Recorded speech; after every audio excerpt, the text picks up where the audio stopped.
Welcome.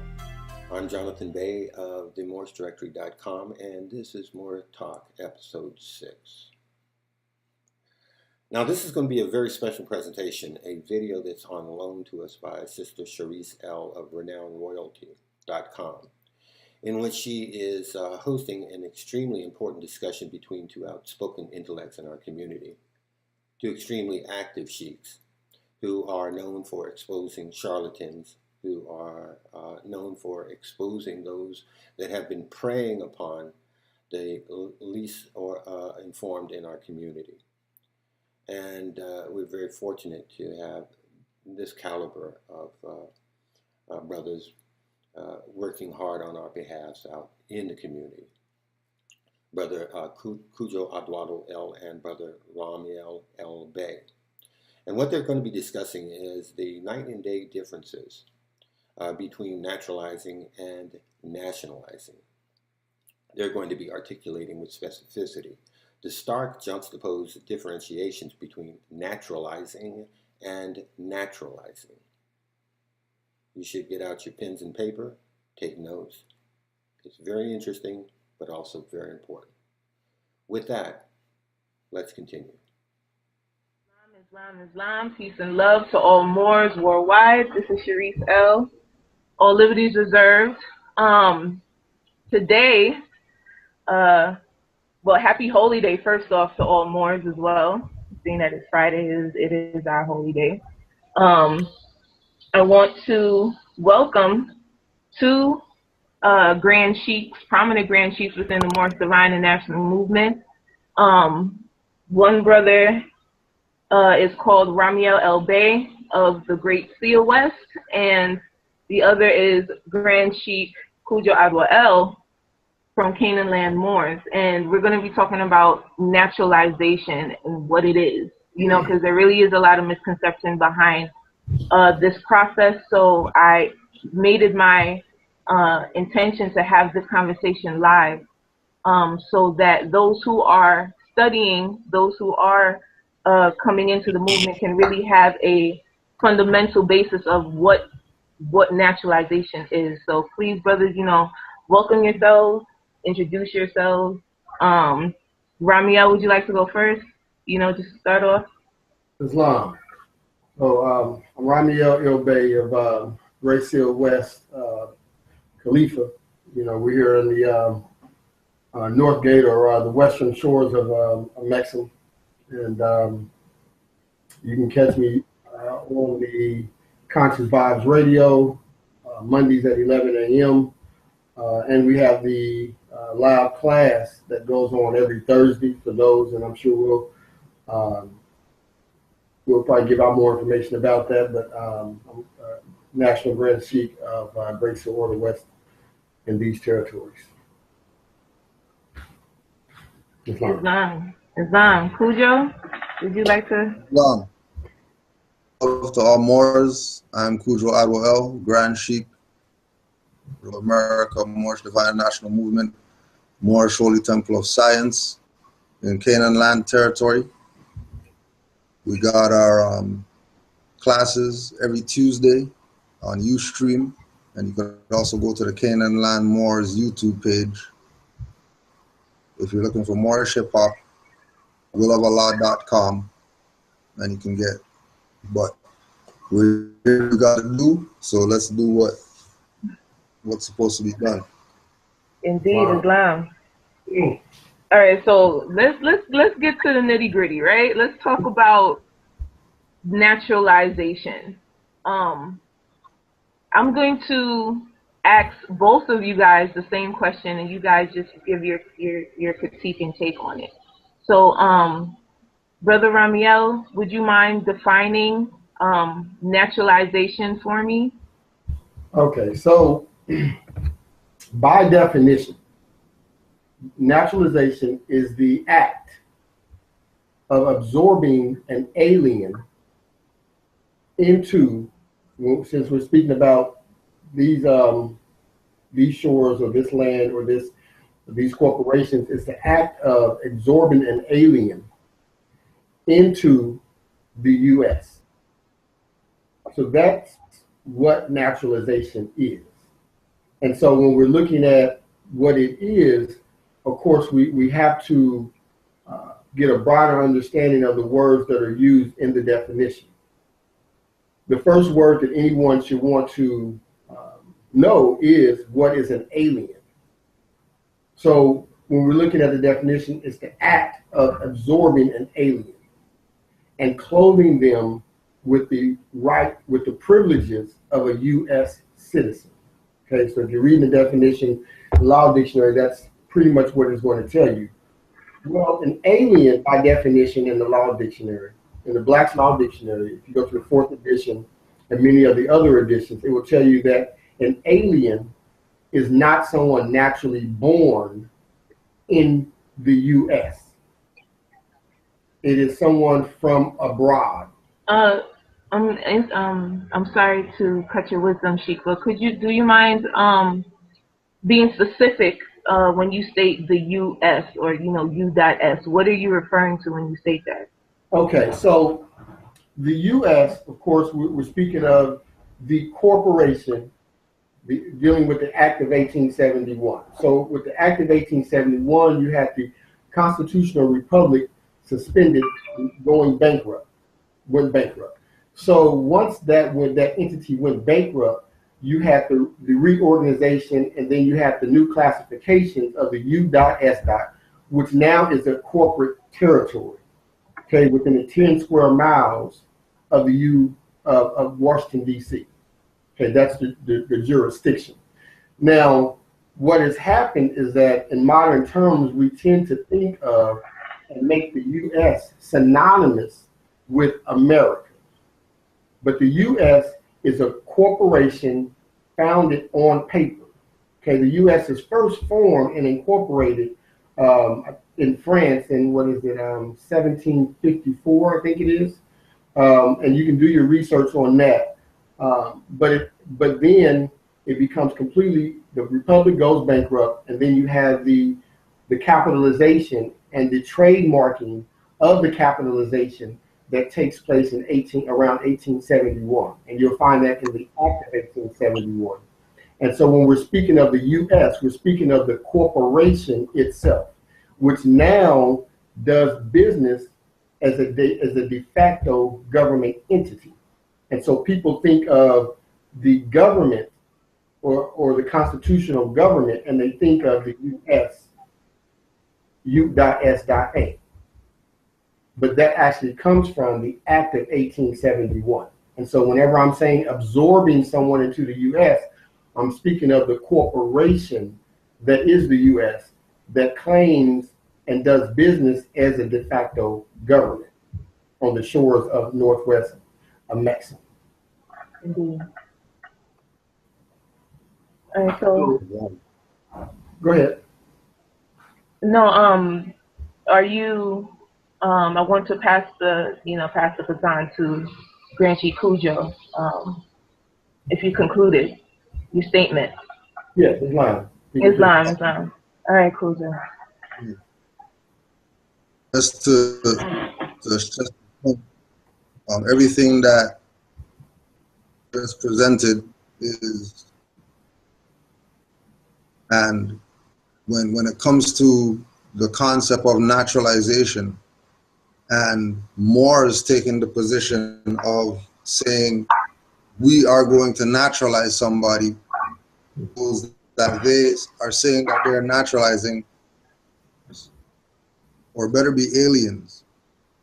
If they're not aliens, then are actually exercising a deliberate enslavement racket with their own people. Because when you look at Moors that are naturalizing, that with foreigners who are the real aliens, talk to Europeans today, they'll tell you that we don't want to be U.S. citizens, because they realize that that's a corporation, the same thing that Brother Ramel said. If they're realizing that the thing that they put their trust to, make pledge to the flag and all that type of stuff is a corporation, and they want to get out, the only people who can do that are the Moors. And this is where it comes into people you know what I mean, recognizing Peter Lamborn Wilson, right? He got quote unquote naturalized by Noble Drew Ali because he adopted the concept of Amexem,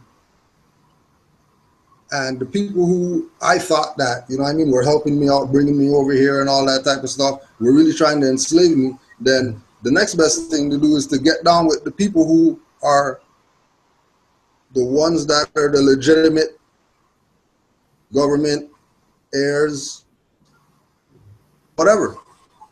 Same thing that today, 2016, you have Europeans like Peter Moon. Peter Moon's a Bey. You're not going to put that on his books and stuff like that, but know that he got affairs and all that stuff, and he Moor's meetings. Latif Bey, just another European that's just out there that realized that, you know what? You got S Corporation is telling me that I'm a citizen of that property of that corporation. I'm not really a citizen. Well, I can't have that, because as a European, I know my nationality. I go back to Irish, Scottish, French, whatever like that. And right now, so the only legitimate people that I should talk to are the people who are the heirs to the land, not the black people, not the Africans, not the ancient Egyptians, not the Sumerians, not the Phoenicians, not the Nuwapians, not the NOI, not the UNIA, ACP, not the NAAIP, not any fraudulent Moorish group or whatever out there trying to say that they're the ones that's supposed to nationalize the Moors and all that. Already done. Noble Drew Ali even told the Moors that Americans born in America. Abraham Lincoln, who the so-called naturalized Moors, as you know, the reasoning behind naturalizing, the oath of amnesty and emancipation proclamation and all that, Lincoln went to court and defended a Moor. He didn't have no naturalization papers, oath of amnesty and all that.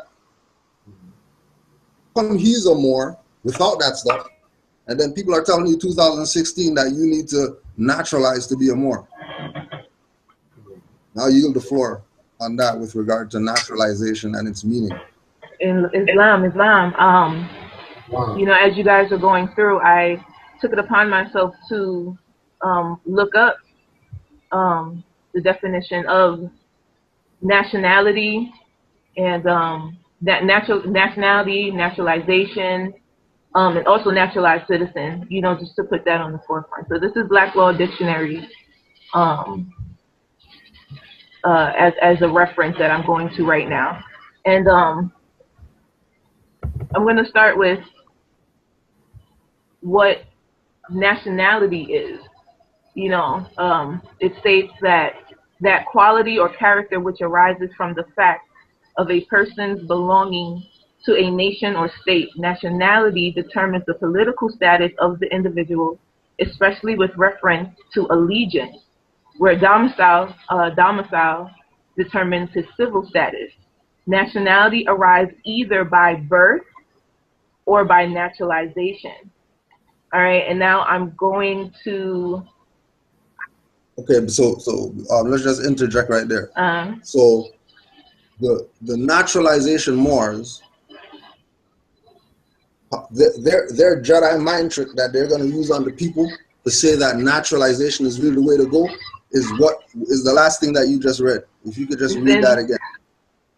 Got you right now. It says the nationality arises either by birth or by naturalization. So Moor Ali said that you're descendants of Moroccans born in America. Mm-hmm. Your nationality is Moorish American. Indeed. No, nothing needed. Indeed. You're absolute.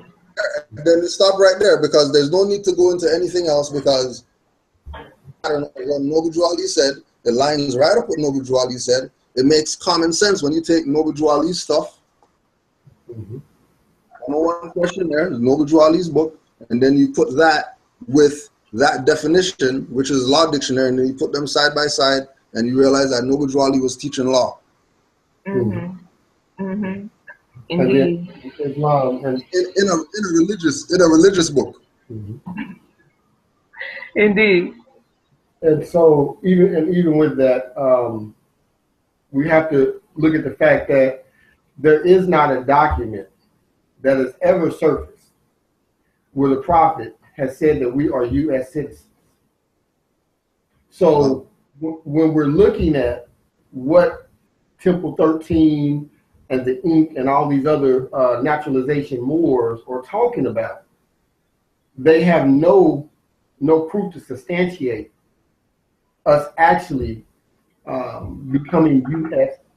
citizens. And so with the naturalization, the onus would be to prove that we are a foreigner. Mm-hmm. And so even when looking at the definition, if we were to read further, it would tell you the nationality, it also deals with a state. Mm-hmm. Your condition, your relationship with your estate. So with that, we're dealing with our estate that's here as the natural heirs by consequence. Indeed. And so we're not foreign, we are Moors at birth. We are navigating elves at birth. Unconscious we may be at birth. Mm-hmm. Unconscious we may be in adulthood. However, the nationality still stands. And all one has to do is open your eyes and do as the prophet said, be yourself. That is the process. There's no paperwork, there's no oath, there's no handshake that makes you a Moor. There's no handshake that brings you back into your estate. The only thing that aligns you back with your estate is what the prophet said. Moors, go back to the mindset of your ancient foremothers and forefathers. See, dealing with our lost estate, the lost estate is the knowledge. And the knowledge being acquired aligns you back with the ancient foremothers and forefathers. And so as that's happening, there's no need to go any further, as Grand Sheikh Kujo Adol said. There's nothing else. What else do we need to go into? We know we're not aliens. Mm-hmm. So unless you're an alien, what is the act of naturalization for? What is that for? So show me how I'm an alien. Don't tell me that I need to naturalize. Tell me how I'm an alien. Because if you can show me how I'm an alien, then we can continue with the conversation for naturalization. But if you can't show me how I'm an alien, then it's mute. Because the act of naturalization is the adopting of an alien, the absorbing of an alien. Mm-hmm. And clothing them with the privileges. Clothing. Remember, you take off clothes. So they're not yours, privileges. Yep. So are we talking about birthright? Or are we talking about privileges? Which one are we talking about? Because birthright is not a privilege. Two very distinct things. Right. So what exactly are we talking about? You see what I'm saying? So they have to correct those concepts because literally either they're completely ignorant or they're disingenuous. Just to quickly interject, to further, camelback off of what you're saying with naturalization, the whole process of naturalization, you do have to have a nationality to give up or substitute for another. And in regard to our people, seeing that they're in a state where they don't have a nationality or they haven't even claimed the nationality as yet, the process itself isn't one that they should be going through. They have to know their own nationality. They have to recognize their innate nationality first before they can even think of wanting to be a citizen elsewhere. That's just I just wanted to interject that in. But Cujo, Brother Cujo, did you want to say something? Yeah, when Moore was talking about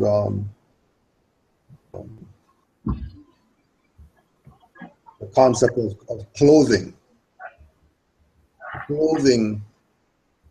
the alien. You would see, you know, the Masons and these people dressed like Moors. See somebody like even if we use again Latif Bey for example, right? We know that he's European, not a Moor, Alter or whatever like that. We know that he's European. That this is not Europe, and he knows that this is not Europe. So his concept as a European is, I'm going to clothe myself, because every temple that he went to, they're telling him that he can't be a member and all that type of stuff. So he said, okay, I'm going to clothe myself. The thing with what Ramel's saying, that it's really the knowledge. You have the knowledge, and then you go to the 5 principles, and you recognize Noble Drew Ali as a prophet, and the Moors are the actual forefathers and all that stuff, and you're going out that, then there's no issue. There should be no. But it comes back again to the fact that disingenuous people must be getting something from the back door as well. Blatant. It's like it's blatant disregard for what Noble Drew Ali taught. Like complete disregard for what he taught. Nationality can be by birth or by naturalization. Noble Drew Ali gave it to you by birth. He even told you that it's birthrights. Gave it to you by birth. And then some other people are coming and saying that Abraham Lincoln gave it to you by this process. And remember, Lincoln defended a Moor, not a naturalized whatever. Clearly stated that my client is not a Negro within the case. Yeah. Clearly, it's not a Negro. So where do these Moors get the concept that our people are Negroes, which makes them alien, when Noble Drew Ali said, you're not Negro, black, or colored? Like he made it specific that you are not those things. And people are saying that, oh, because you're those things, you have to naturalize. Only a idiot, only somebody incompetent is going to listen to those people, take what they're saying as what Noble Drew Ali brought. Because it's a dead end street. Alien in your own land. Even further, Noble Drew Ali said you are from Missouri. Yes, I am. St. Louis.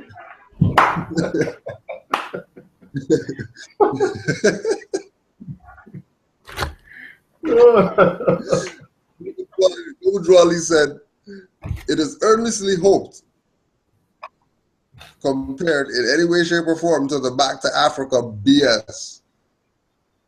Try to make you some Back to Africa BS. Because when you go check the Oath of Amnesty, that applies to Slavics.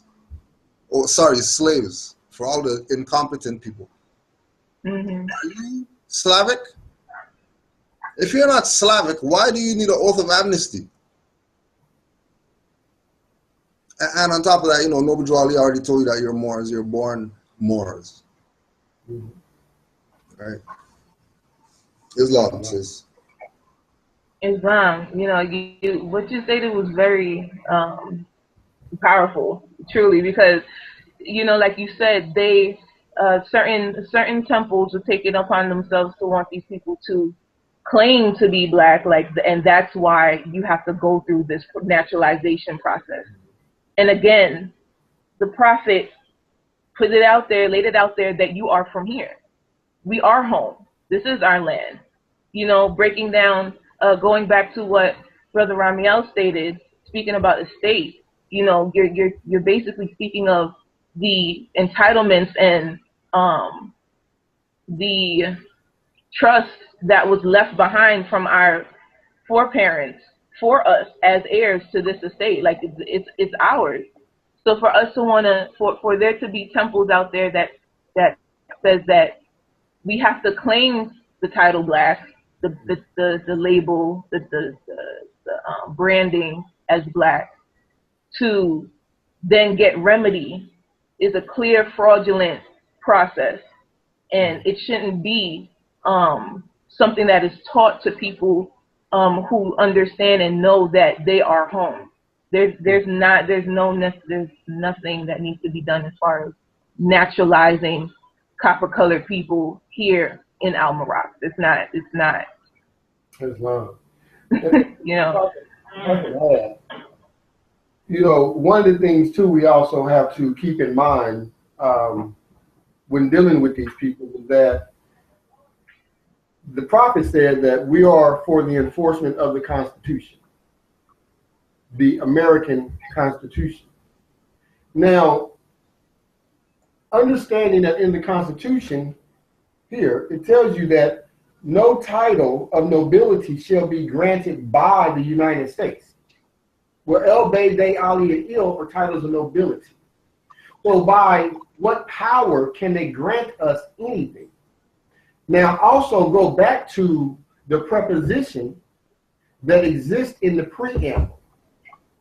Okay, where everyone is told, if we would slow down and read and go, and as the Emir says, go back to your 3rd grade and 5th grade grammar, it says, we the people of the United States. Of preposition unites two different entities. If you continue down and read the preamble, it will tell you that to promote general welfare and secure the blessings of liberty to ourselves and our prosperity, do ordain and establish this Constitution for the United States. So the United States as an institution is granted its charter by us. So they in themselves do not have the authority to grant us anything. This is the other reasons why we cannot be citizens of the U.S. because we cannot be subordinate to that which we created or chartered for them. Then you also want to look at what the prophet said in resolution, or what was put together for resolution number 75 from 1933. And I'm going to just read a portion of it where it says, and anyone who needs this, you can look up resolution number 75, and you can put in General Assembly of Pennsylvania, where it says, many sons and daughters of that proud and handsome race, which inspired the architecture of Northern Africa and carried into Spain the influence of its artistic temperament, have become citizens of this nation. In the city of Philadelphia, there exists a Moorish American society made up of Moors who have found here the end of their quest for a home, and of the children of those who journeyed here from the plains of Morocco. The society has done much to bring about a thorough absorption by these people of those principles which are necessary to make them good American citizens. The Moorish Americans have since here missed the use of the titles, name, annexations that were so familiar at home and which are used in accordance with the doctrines of the religious faith to which they are adherents. Therefore be it, and they go on to talk about it being resolved that this will be so, and that the government will resolve to honor this. They resolve to see it and to honor it, for there to be no conflict in the use of these. And so with that, you don't see anything on any document where we are U.S. citizens. It does not exist. And so even with the other one, I think it's 1202, resolution 1202, I think it is, you see the same thing. There is no such thing as a Moorish American being a U.S. citizen. The other last part I want to bring out is that when it's in the definition, when it talks about naturalization is the act of absorbing an alien and clothing them with the privileges of a U.S. citizen. The U.S. and America are not the same. And this was the understanding also of the prophet. This is why the U.S. was never used. America is the landmass. That is not the U.S. And so to confuse the two, when clearly the prophet never did, never confused the two. But for them to confuse it and then use it to confuse others is a blatant lie and disregard for what the prophet trailblazed. And so we really have to be careful with that, because what you end up doing is recontracting yourself back. So in the same act of them trying to tell you they're going to give you your L and your Bay, which in itself would remove you from the de facto jurisdictions, then they're having you sign these oaths of amnesty that contract you right back. And so you have to be careful. This is why the Moors have to study. The Moors have to start studying, because these people are not letting up. And we shouldn't expect them to. Where there's light, there's got to be darkness. It's up to the neophyte student and the initiate and those who are being brought into the knowledge to study, so that they can see the clear difference in that. Islam, I yield the floor. Islam. And I wanted to add on to another angle of to the U.S. Remember that Philadelphia, right? When you hear the capital move from Philadelphia to Washington, D.C., that's because those guys were on the run because they couldn't pay the soldiers. We were on the run.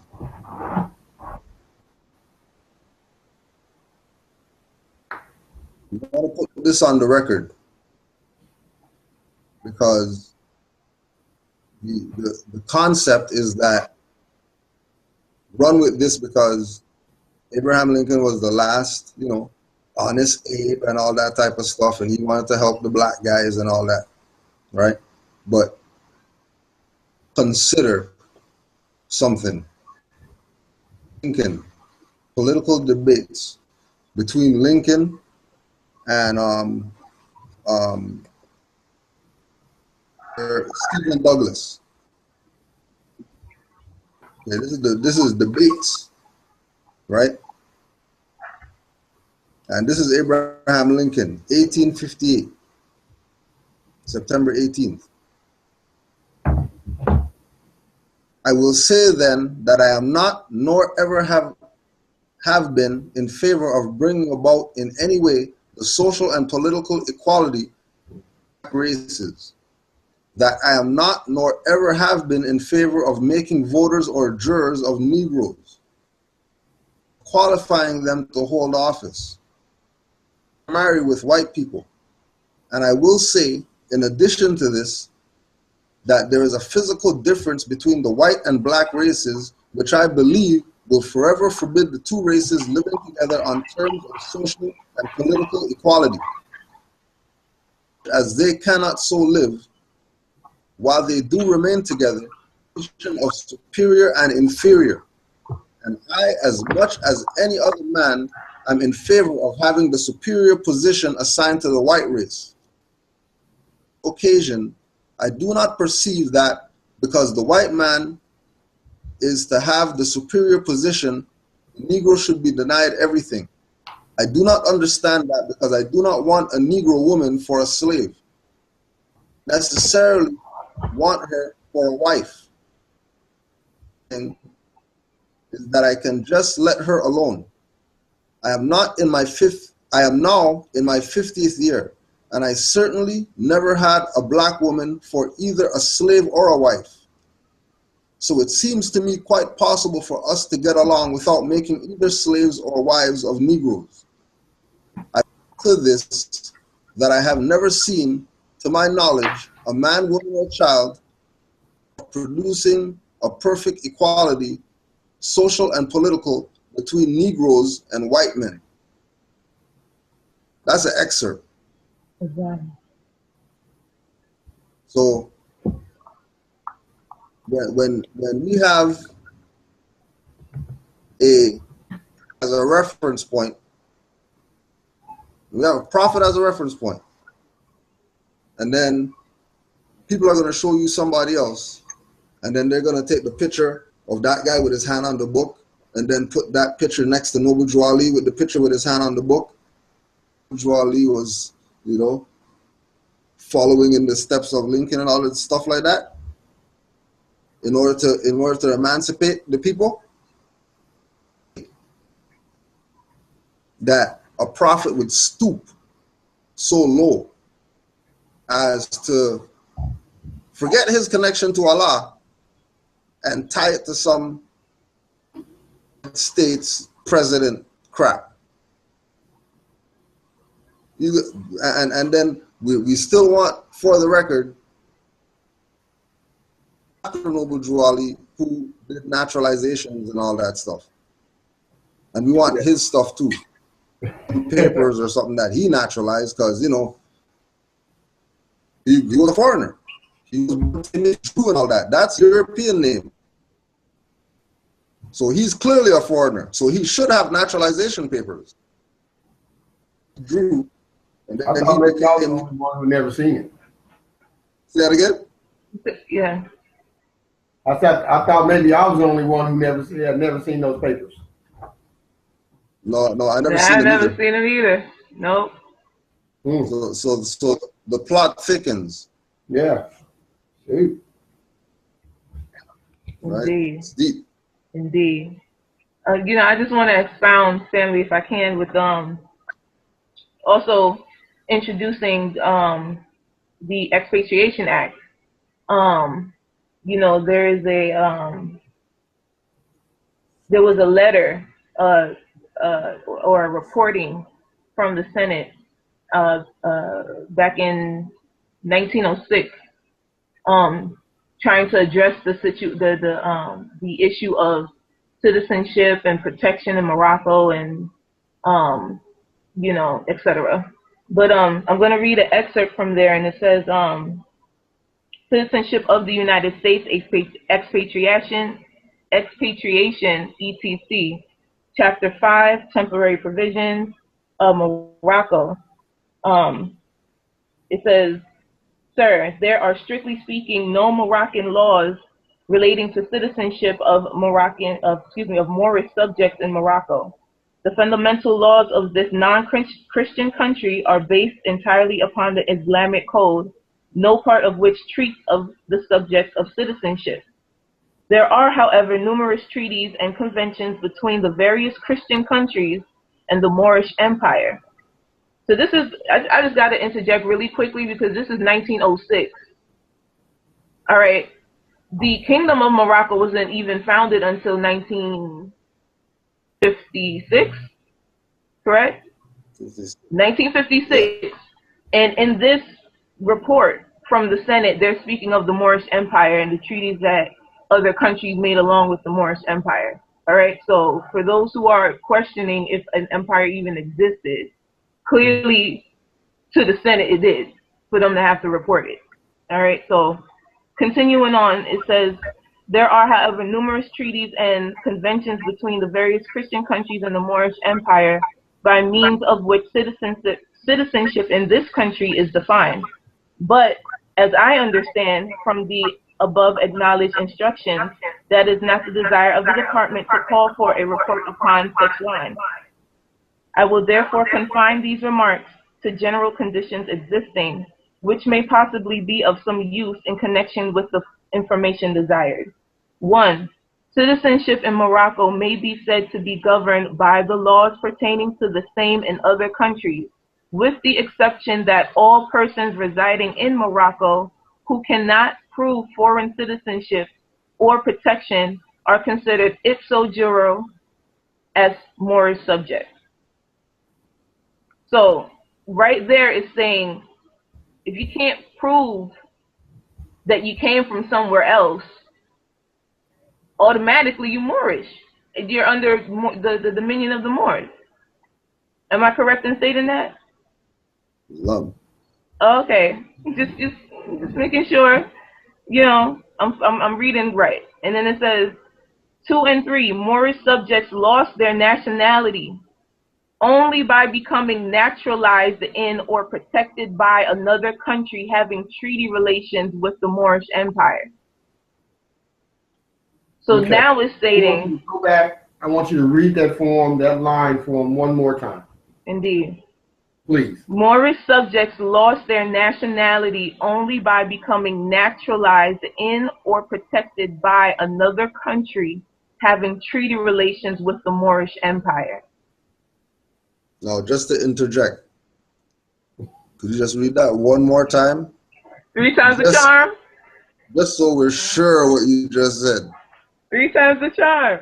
Since the topic has to do with naturalization and stuff like that, let's just to make sure Threw it in. I hear you. that we're here. Yeah, to make sure. Moorish subjects lost their nationality only by becoming naturalized in or protected by another country having treaty relations with the Moorish Empire. Now, Britain has treaty relations with the Moorish Empire. Yes. Every European nation has treaty relations with the Moorish Empire. The U.S. Corporation has treaty relations with the Moorish Empire. Yeah. That's why, you know, Michelle's going around and posing with the flags and stuff like that. Hillary going around posing with the flags. Have treaty relations with the Moorish Empire. Now, if Moorish Science Temple of America was incorporated into that corporation, Moorish Science Temple through United States Corporation has treaty relations with the Moorish Empire. Naturalize, you lose your nationality.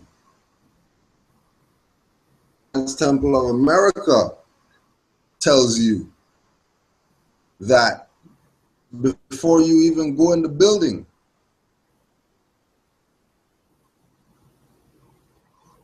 Mohammed Ali told us that we're Moors. Mohammed Ali told us what our nationality was. What it is. And if our nationality Moorish American, and if that is the designation, that there's a difference, there's a separation. There's somebody that's in a subordinate position, and then there's somebody that's in a superior position. Then why would a superior position to a subordinate position, and then the superior position individual is speaking from the subordinate position platform and make them superior? No sense in the If world. they join their whatever game, like brother Hassan, when he bumped into Braswell Bay, to his face about, you guys are a fraud talking about you're naturalizing Moors. And he didn't argue or nothing like that. He just went to the next victim. Their neck for a vein. Vampire. And then that's how they do. How come he didn't try to suck Brother Hassan's neck? Come, why? Why didn't he keep going and try to, you know, like how they do with us or whatever, when we bring up you guys are a fraud and how they defend their naturalization stuff? How come he's been a Grand Sheik for 40 years or whatever, when this young Moor challenged him on what are you talking about naturalization, and using all the references that we used today, tonight, 10 minutes, all the references that we used, he used with the Grand Sheik of the naturalization people. And the Grand Sheik tucked his tail and went to go find another neck to suck. It's funny. Think about it. It's funny. You know, like that reminds me of a instance where I was on Facebook and I was conversing with Kamal Bey, and he's the supposed sultan, or you know, his majesty of the Amexem Moor Empire, which also naturalizes Moors. You know, he's one of those that he instructs people to call him sultan and your majesty and all of this. And you know, it just to sum it up, I question him on what gives him the right to even want to miseducate people in naturalizing, thinking that naturalization and nationalization is synonymous, because that's the argument that they would tell people. It's one and the same, you know, it doesn't matter. So, you know, just you naturalize, you go through the naturalization process to become, to get to nationalization. And the same thing I brought up right now as far as the Expatriation Act, I asked him to explain this point right here, where it clearly states, once again, Moorish subjects lost their nationality only by becoming naturalized. You know, so what is it that changed? You know, what law was passed where this is not the case anymore? And he just segued from it, saying, you know, oh, Obi-Wan Kenobi, you know, he was talking some Jedi, you know, trying to tell me, you know, how young and naive I am because of what I was asking. And he couldn't answer, you know, a direct answer could not come from this man. And not only did he block me from the Great Seal group that's on Facebook, you know, because that's where the conversation took place, he deleted the conversation and then barred me from there from being even able to have this kind of conversation. And this is clearly a conversation that needs to be had publicly for the record, so everyone can have access and understanding of this information. You know, the misconceptions is what entraps our people. You know, the backdoor conversations and conferences that Noble Jew Ali, I could have swore, pretty much eliminated, saying that he took all the, he removed the veil. So why is it, what is it that these you know, these self-proclaimed sultans, naturalized people, what is it that they feel or assume as authority to want to not only hide certain information, but also dispense the wrong concept to people to further entrap them and further enslave them? I don't understand. Well, let's look at it that, right? Let's just say, for example, right? Let's just say, for example, Tashriq Bey, right? Decided to say, master educator, decided to say, you know, he's a sultan or something like that, right? You know what we're gonna lose? Explain for me why. Please do expound on why. Because it's a lesson of ancient times that the priesthood is dead. And talking about, oh yeah, here's the podium, the soapbox, and they're on the stuff trying to get your attention and trying to get you to do whatever. And then they're gonna rent a bus and whine on girls and stuff like that, put it on YouTube, talk about leaders and stuff like that. Know that that's the priesthood. Dead. Clearly by their actions, the priesthood is dead. Make you run out and eat grass because Jesus said it and stuff like that. Priesthood is dead. I'm pretty sure. Right? Priesthood is dead. I mean, high horse and all that stuff, when they're standing on the ground with you and they talk about high horse, people are probably corrupt. Because, and the key term that you use is self-proclaimed. One of the, the Moors that, we use for target practice, Wrong L. Wrong L is one of those self-proclaimed Moors. You check certain people's track record, you find out they had 50, 100 titles. How come you're switching titles and stuff like that? Every week you have a different title? And then those are the people that people are taking serious. Opposed to these people being their own priests and actually putting the work in. If you want to walk on water, you go walk. We walk on water for you so you can say, yeah, we walk on water as Moors. Taxes off as Moors. But you never put your nationality card down yet and got taxes off? You can't talk about you got anything off. You never a man and gave nationality card? You know what I mean? The Moors did something. Being what you know. It's not about hear what you think. It's about being what you know and, like, yeah, we did it. The Moors did it. We have a hospital now, and then you didn't put one brick on that. You didn't help build nothing. Don't even get hype. Don't even get hype. It's I'll add that when we're looking at the issue of naturalization, one of the things that you have to ask these guys is that, is there anywhere when dealing with naturalization that it deals with my estate? How does naturalization deal with the estate?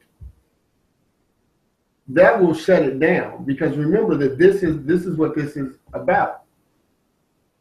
And now we're talking about the physical aspect of the actual estate. Can you have privileges and still have your estate? Because the very nature of having a privilege means that there's someone who still can yank it from you. You're clothed with the privilege. Indeed. So when you're looking at this, is again, the Moors have to also study. We can get on here and roll this stuff out as much as we can, but the Moors have to study. And so it's simply in the definition. If you read the definition of nationality, it says it deals with a state. Naturalization deals with being clothed with privileges of a citizen. A citizen who has privileges, not rights, does not have the absolute authority of his estate. That doesn't exist. And so when you're bringing in all the different concepts that should be brought into the conversation, even when you're dealing with the sultan, I mean, just the very fact that you have someone who calls himself a sultan should be an issue. Second issue, that they named their stuff empire and you don't have a pot to piss in, that should be another issue.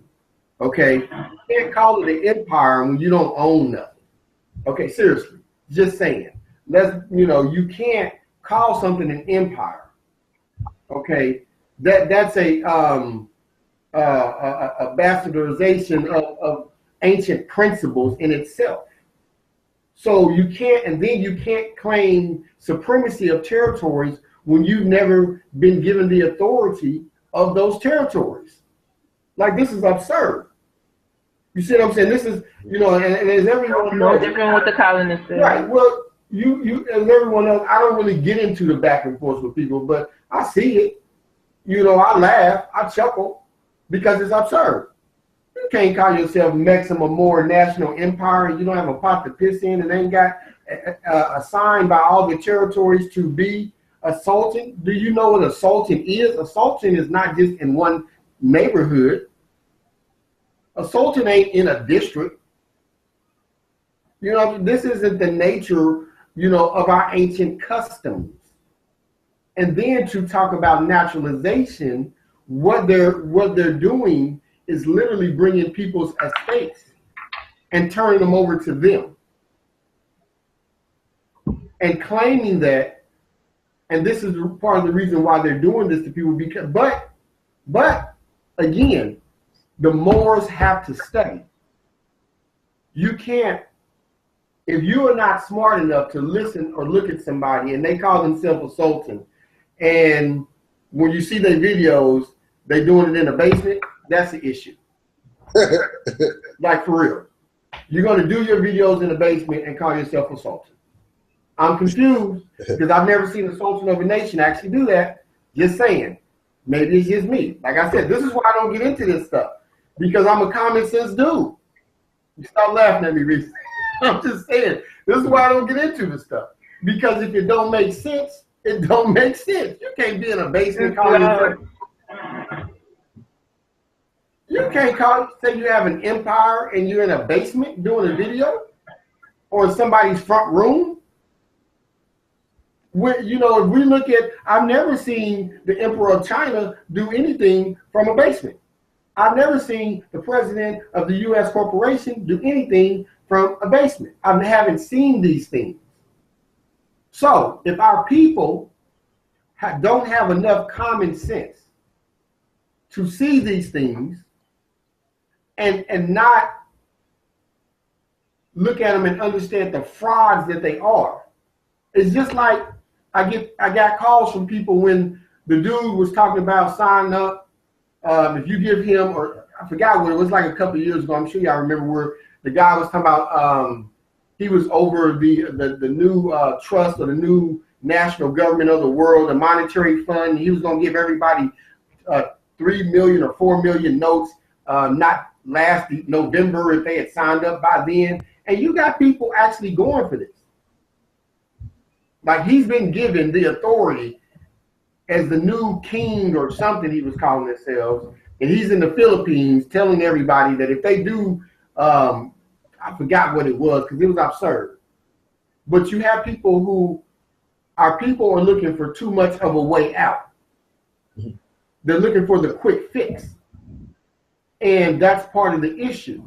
You should easily be able to read a definition of nationality and the definition of naturalization side by side and see that one doesn't deal with your estate.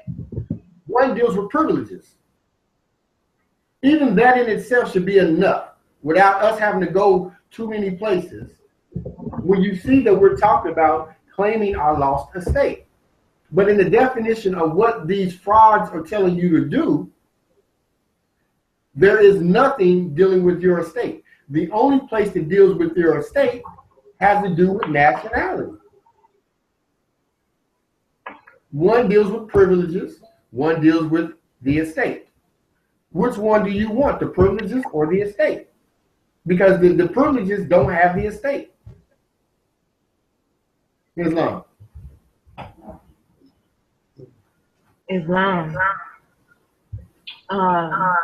You know, you speaking on a lot right now as far as wait, I'm hearing some reverberation going on. Okay, I don't hear it anymore. I'm still audible to you guys? Yeah. Okay, cool. But yeah, you know, you're speaking on a lot of heavy things right now, you know, as far as our people needing to be able to just realize and see things for what it is, you know, such as individuals who claim to be something, but the stature that they're claiming clearly it's not being exemplified through conduct. It's not, you can't see any form of action being taken on their part where there's a validity that can be stated in what they claim to be, you know. And as Cujo stated previous, you know, more as we understand, you are what you know. You become what you know, right?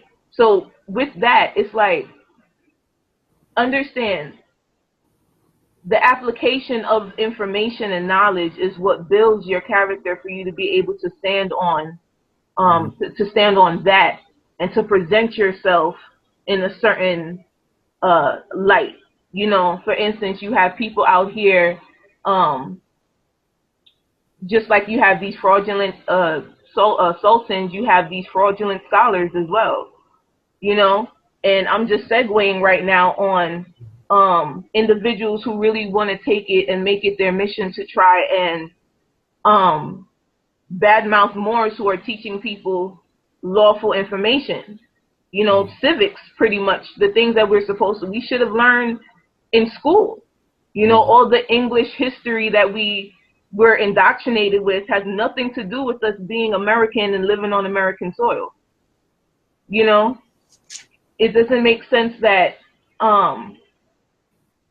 for individuals that want to speak on subject matter and they clearly have no background history, no investigative information to bring forth to the table, but yet they want to discredit people, such as Tariq Bey.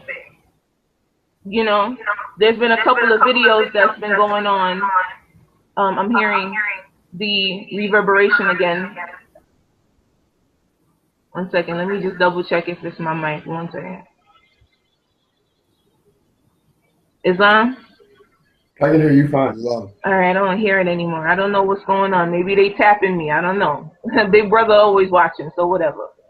But when it comes down to people who want to discredit Moors and the information that they're bringing forward, there needs to be substantial proof with your claim. Otherwise, it's just straight slander. Otherwise, it's just, you're just discrediting an individual, bashing their character for no apparent reason outside of hatred. Not for just not only for that individual alone, but for the nation that individual represents. Because we as Moors understand those who do affix the title to their appellation, their free appellation, the L's, the Bays, the Days, the Ali's. You know, we are family, and it's known just in that action that we are united with our titles at the end of our free appellation. You understand? So when you see people such as I'm trying to find the link right now as I'm speaking. Brother Cujo, I'm not sure if you have, would you happen to have the link? Or be able to pull up the audio from, what's the guy? The guy from what is it? The Hot 97? Oh. The Star guy? Yeah, Star Chamber. Yeah, that guy. Star Chamber, that's what it was. Okay, that's what I need to look for. Because I was searching for it, because within the first 2 minutes of the clip, there was a Moor who called into the show, and this so-called reporter took it upon himself to interject the caller from voicing his opinion just to try and coerce him into denationalizing himself and called himself a black man. That is the issue.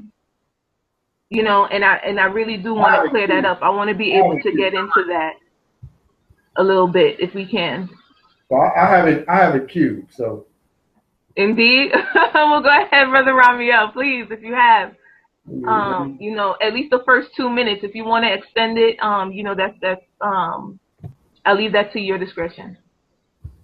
Let me see here. Okay, let me go to this fraud right quick. Can everyone see it? Can you Yes. see? Yes. Hold on, sir. This is Jamal, aka Critical Thinker. Hey, what's up, man? How are you? I'm peace, man. I'm most noble. Okay. Okay, what's poppin'? I'm just, talking about the comment about the quarterback. I don't really know the dude like that, but it got me to looking up the founder of the Star Spangled Banner. Okay.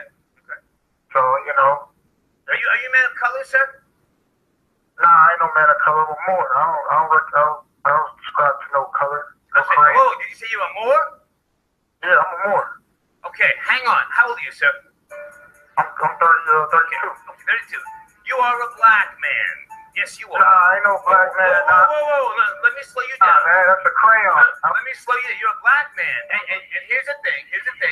Where you from? Where were you born? I was born in Florida. You are a descendant from the worst traitors of the black race. And let me educate you. Laugh if you must, but I'll educate you on some serious shit. You ready? Nah, man, nah. Go ahead. I said you ready to be educated. Oh, I'm educated. I got a bachelor's degree. Yeah, and you know what? Here's the thing. You're in denial. But that's just in the quote. That's just only in the European world. I don't give a fuck about that. I'm gonna educate you on why you're some of the worst traitors of the I black do have race. this degree. Fuck your degree. Yeah. You are a descendant of those who did what in the Congo to the Africans. What? Come on.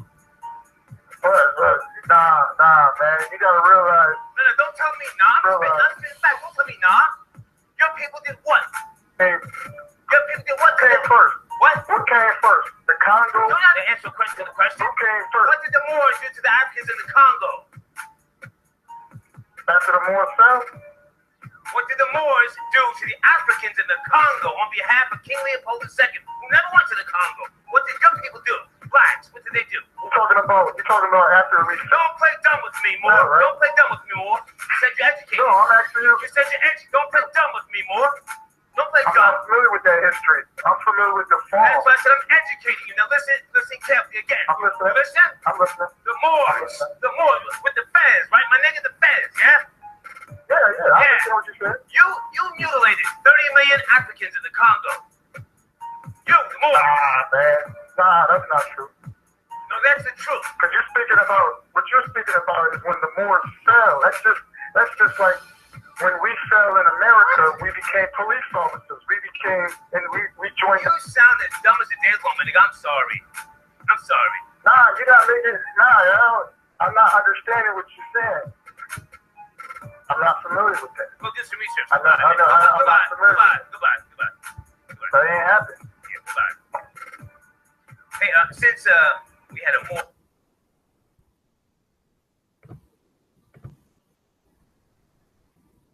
All right. There were a few issues with that little clip. All right. First thing I want to state. I don't know if you guys catch it, right? But they wanted, what's his name? He wanted to dim light. You know what I mean? The dimmest light that I've ever seen. All right. He took it upon himself to want to separate us. Because when you understand Moorish nationality, you understand that we're all Moors, melanated, copper-colored people, those who are categorized as Negro, Black, colored, African American. Those brands and terms, those brands and labels, before that was placed upon us, the last thing we were known, historically documented fact, were Moors. All right? So now he's trying to separate us, talking about what did the Moors do to the Africans? What did your people do to the Africans? Right? As he's continuing to badger the man, he slips up and he's like, what did your people do? The blacks. You know what I mean? Like, I don't know if you caught it. I think it was like a minute and some change in there. But it's like, even as he's trying to prove his point, trying to make a distinction, he can't, like, he's not even in a mindset where it's like he knows better than to separate the two. Because us, when you're referring to copper colored people, we are Moors. We are miscategorized as blacks within this municipal corporation jurisdiction. But the people itself, we are one, and we are Moors. We're all Moors.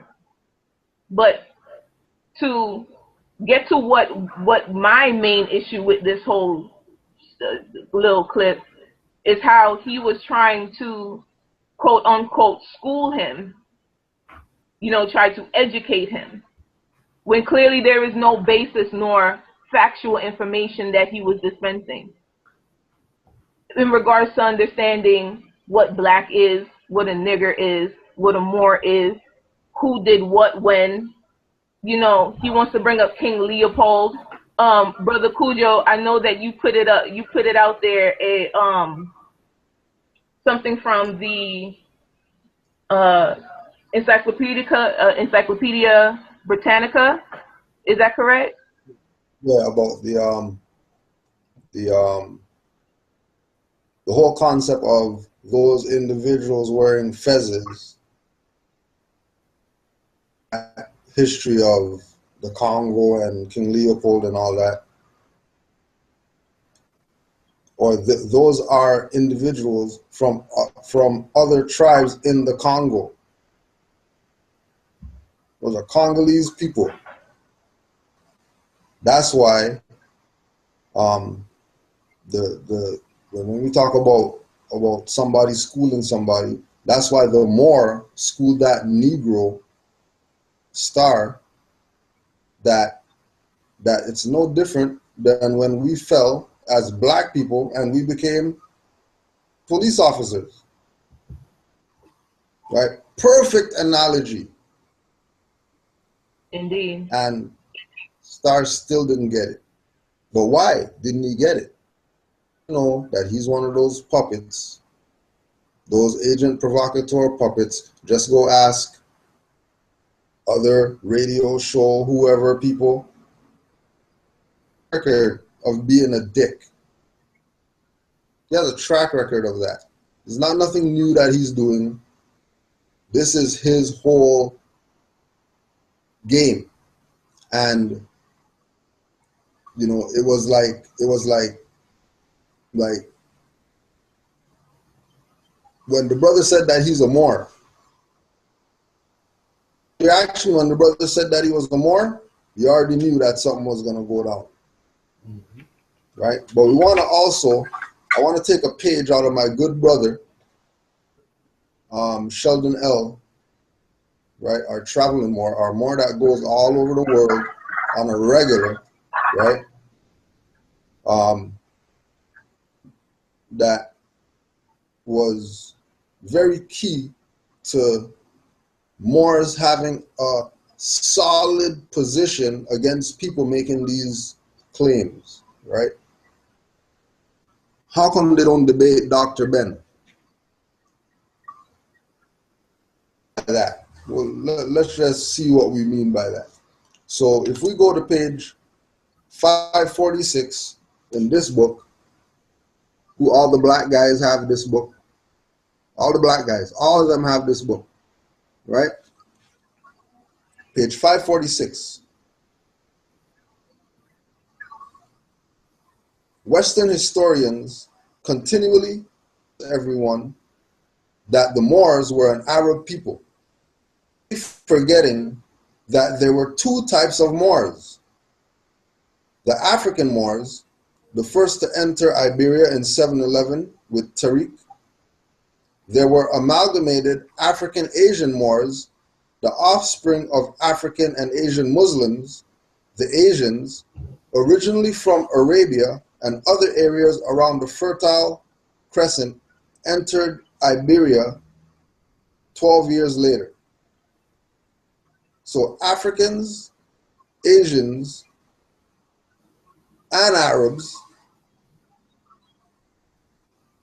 according to Dr. Ben, who is all these guys' top scholar.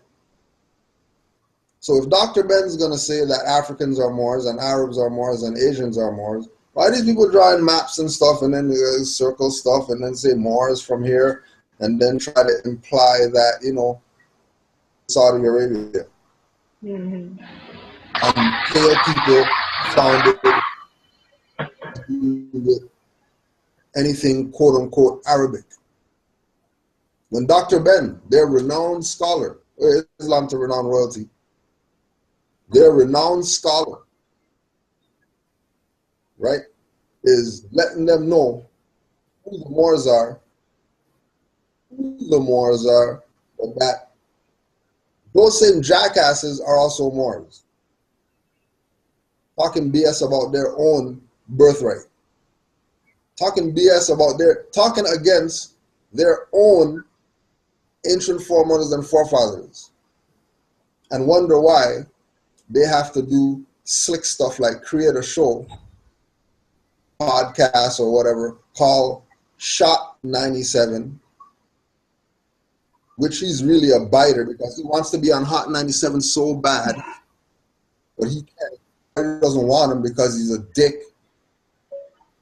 And he's stuck doing his Shot 97 BS. Right? And then also as well, keep in mind, it's that you realize the individuals who choose to splice that star show and put it on their page. When there's been star shows about all types of stuff, ain't nobody splicing nothing on the show before. Police shooting, all that type of stuff. They splice that. As soon as the more stuff come, or they want to splice stuff, put stuff up, both stars again, and try to. Moors is a hot topic. It's a hot topic right now. The Moors topic is the hot topic right now. Yeah, man. It's about right now. What the hell is this thing called Moors? Everybody wants to know. And it's like what brother's saying, once people study, everybody's going to find out. And all these people who've been playing games with people's birthright for the past 20, 30, 40, 50, 60 years or whatever like that, people realize that these people have been playing them. We are going to just have to sit back. You know, I remember when Noble Jawali said, I went to an old sheik. Sheik, you know, we need to build up this land or whatever, you know, give us some people. And the old sheik said, put those Moors over there because they're not going to do nothing. It's the same thing that's going to happen when the people realize and they come to the Moors and they say, Moors, who the hell's been playing around with my birthrights all this time or whatever, made me lose my stuff? See those Moors over there, the naturalizing Moors and I'm your Sultan and I'm your Prime Minister Moors. And we started this organization and we're going to go to the UN and get you your stuff back, Moors. All those Moors were the ones that sold you your stuff. Just study it for yourself to find out what it is. Islam. Islam.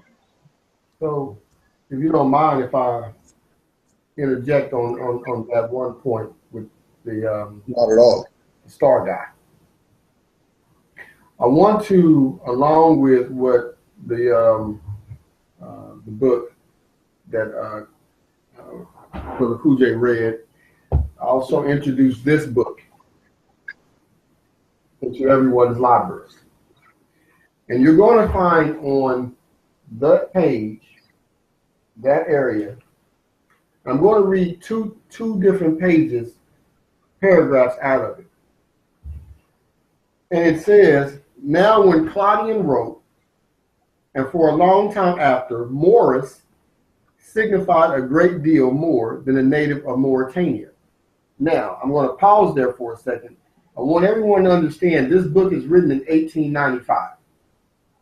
This isn't modern. So this isn't the modern scholarship. This is closer to going to, your firsthand accounts, your firsthand information, what they understood back in the 1800s. Okay, now, or it may be more correct to say that Mauritania implied as much through, though in a different quarter, as Scythia did. Any Latin dictionary, any old one at least, will tell you that Moorish is a Moor, a blackamoor, or a tawny Moor. And Shakespeare uses the word Moor as a synonym for Negro. As that word bears nowadays a somewhat restricted meaning, it may be better to take the old-fashioned blackamoor as the nearest English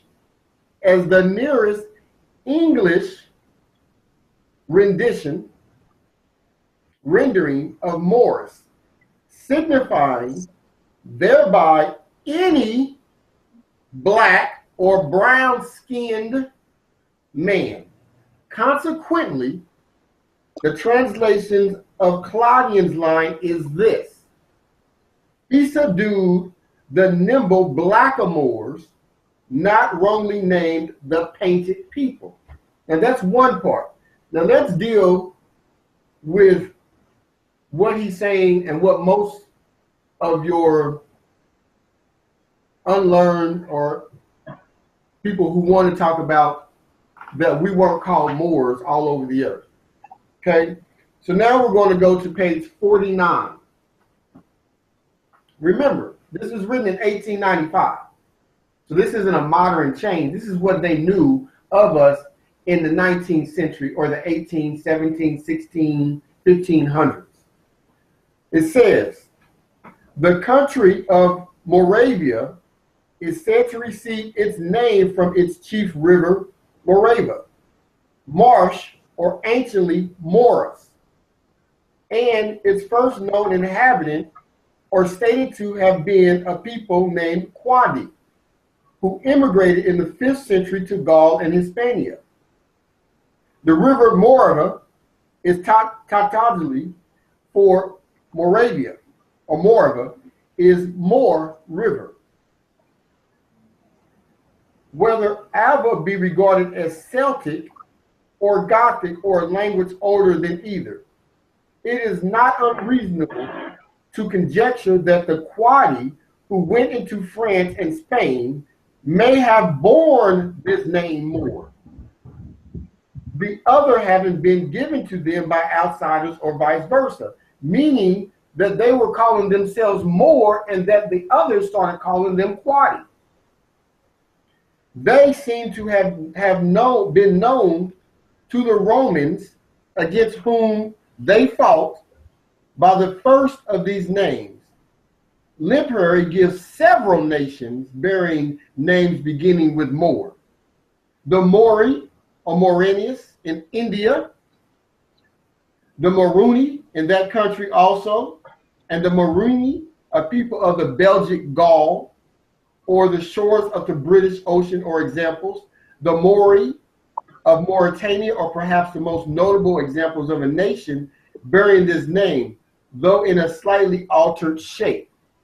Stop with the games, people. I mean, like, for real. Let's stop with it, because I've heard Cujo bring up Dr. Ben Yakinen several times. And in the same point that I've heard Sinetta, Reggie, and the rest of the Federation of Debaters mention Cujo, and then have the audacity to mention Dr. Ben in the same time talk, as if they ignoring what Dr. Ben presented. On the video, he presents the fact that we called ourselves Moors. This is Dr. Ben. So, if you're going to say that this is your master teacher, and I've heard, who was it? I think it was Shaka. Is that what his name is, Shaka? Shaka almost. Yeah, that guy. The guy with or the one with the weave in his head. The guy with the weave. The singer. That guy. Lord. I've heard him in one breath talk about the meta-netter and all this. So let me give this for those who may not understand the actual meaning of the attribute of Moor.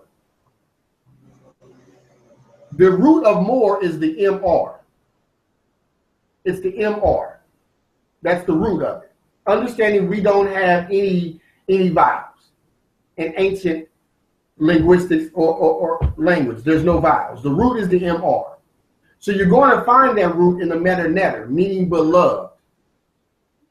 It's pronounced Moor. That's the pronouncement. You're going to find it in the name Tamari or Tamaray. Ta meaning land, Mary meaning beloved. So you find it meaning beloved land or land of the beloved. Now, let's go further back than that. Let's go back to the cuneiform, where you're going to find that the region that is now known as Ethiopia was known as Moruk. This is a fact. You can go into the ancient cuneiform where the region is named Moruk, and different provinces of the region are called Meru. What you have to also understand with the time period that's being called Moruk is that this is the time period where, using a modern word, where Babylonia and Mesopotamia were provinces or colonies, and they weren't colonies, but this is a modern word so people can understand, meaning governed by the same rulership. So Mesopotamia and Babylon at this point were governed by the people of Ethiopia, and they were, in fact, the same people. So during the time the cuneiform is written, the people of what we now call Babylon, Mesopotamia, the Middle East, were calling their home Moruk. This is a fact. This is ancient history. Now, you go into the stories from Asia. When you get into the information from Asia and you get into their mythology, they'll tell you that everyone on the planet is born or comes through Mount Meru. This is a fact. All you have to do is look up the information. The Asians tell you that everybody is a Moor. You come from Mount Meru. And this is back in their ancient text. This is not modern. Now, the first people, the first sub-race on the planet is called the Moorhal. The Moorhal. That's the first sub-race on the planet. It's called the Moorhal. The second is the Vlati. Moorhal. Meru, Maruk.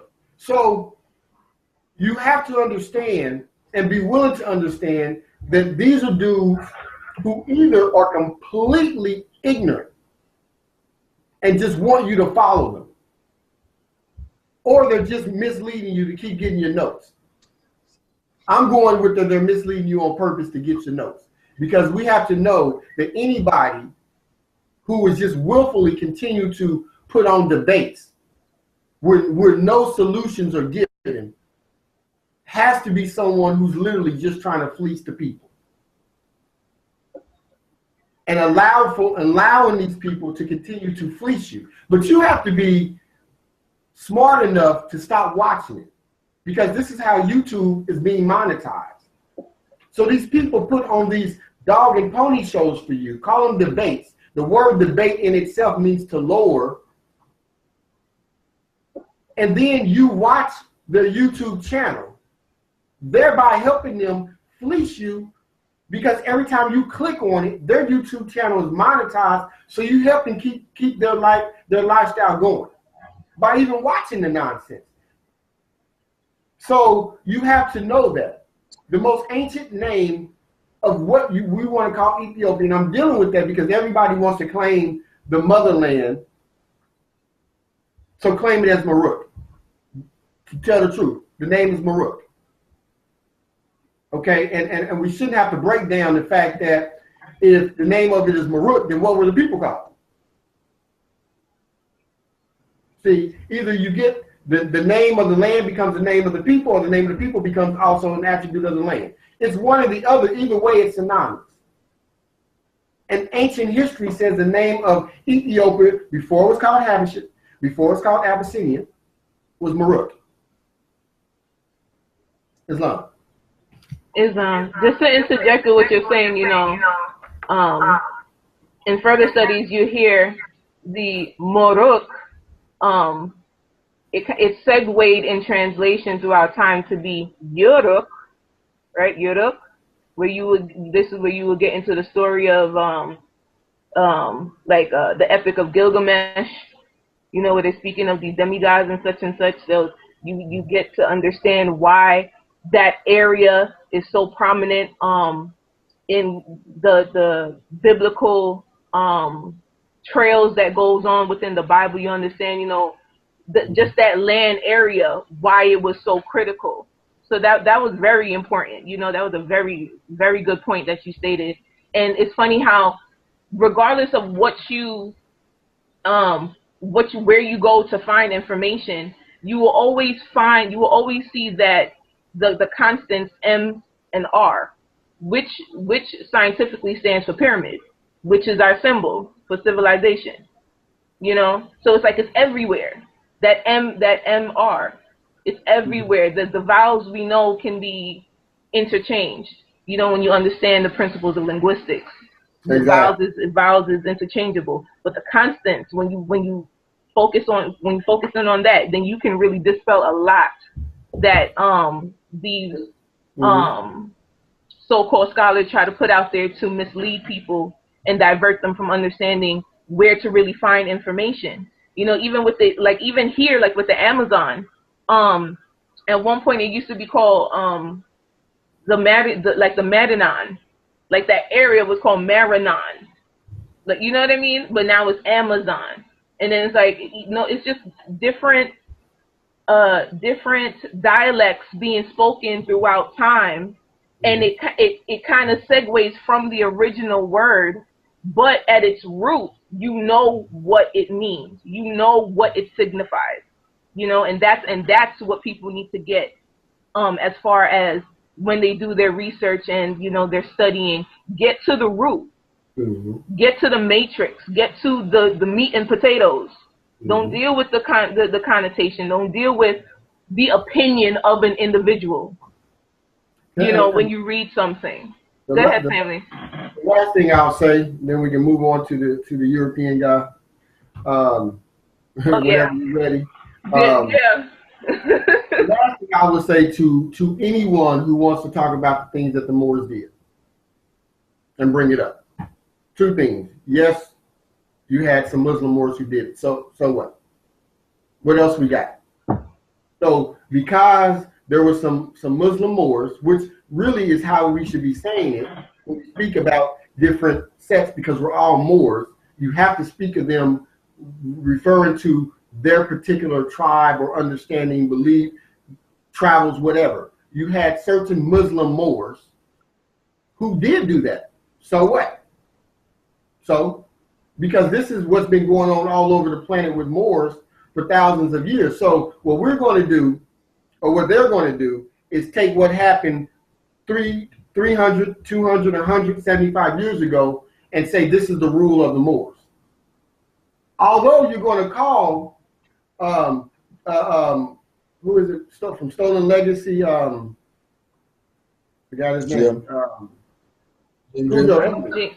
Who is it? G.M. James. There it is, G.M. James. You're going to speak about him, where he tells you that the Moors were the light bearers of the knowledge coming out of ancient Kemet. So what you find is that you're just dealing with a lot of hypocrisy on that.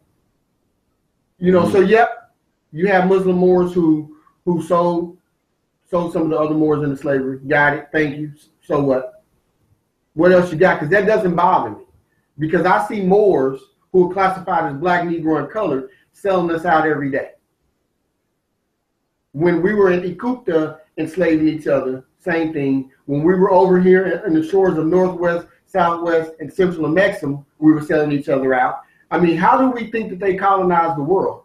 Do we actually believe that these Europeans who we taught to navigate, that they actually went around the world and just destroyed us all? So if you want to say that there wasn't Moors were just one set of people, then also go back and look at the different territories, because the Moors, the Muslim Moors, did not go into all different parts of Al-Kebalan and grab everybody. You have different nations who they would not want to call Moors who were doing it also.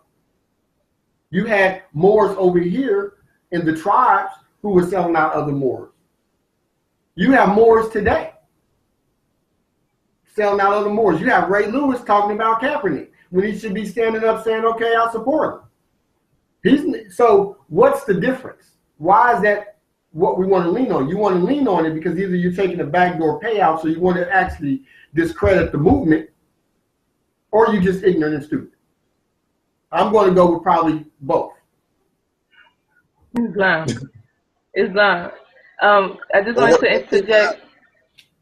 One thing to add, as you brought up Ray Lewis and Kaepernick, whatever Moore's name is, keep in mind that Ray Lewis is with Bratton Bay and those people.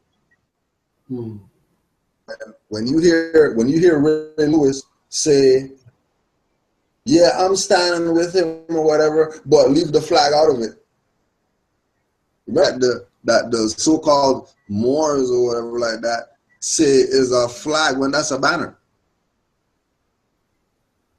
And they push this fraud. Again, it's the same jurisdiction that's pushing this fraud of, you know, and flag is the stars and stripes. That's not no American flag. Mm-hmm. Islam. There's pictures. There's pictures of Ray Lewis with Bratton Bay's son at football camps and stuff like that. Islam. So don't think that individuals don't have, you know, high people on their side. Just like we have high people on our side. You know what I mean? We got NBA players who are down with the civic side, naturalizing and all that stuff. They're talking about study, just like how we talk. Right? Entertainers, yep. Wow. I just wanted to state, you know, camelbacking off of what Brother Ramiel was speaking of. I know, Cujo, you put it out there, the Adunga man, you know, taking his people, you know, going, pillaging different tribes and stuff like that. But there was also a, I'm trying to recall who the prime minister was, but he apologized on behalf of Africans, you know, the Moors of that side, for what was going on here, because they understand and they know that had they not authorized the conditions of our people to where, you know, for things to go on that the way it went on, if they hadn't authorized it, then we wouldn't be in the predicament that we're in right now, at least not as much as we're in right now. Because the fact of the matter is, you know, even in the stories that you read with Columbus and stuff, you know, the voyages that George Washington had, they needed a Moor for navigation. You know, our ancestors were known as the masters of the seas. So of course, when you have to take a trip, you're going to be going to the navigators who know where they're going. You see what I'm saying? So it's like when you take that into consideration, understanding that, you know, you have a man who recognized that and apologized for that, but they hide that though. They did hide that. I remember that distinctly. But if you can bring that up, please do. What I was gonna interject when you talked about navigators, we're just gonna go to, you know, their esteemed scholar once again, Dr. Ben.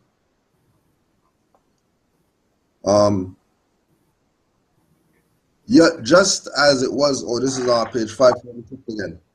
Yet, just as it was, the Moors of African origin, Iberian Peninsula as conquerors in 711, it was also they who were the last to be forced out by the Spaniards, Christians, in 1485 from Granada.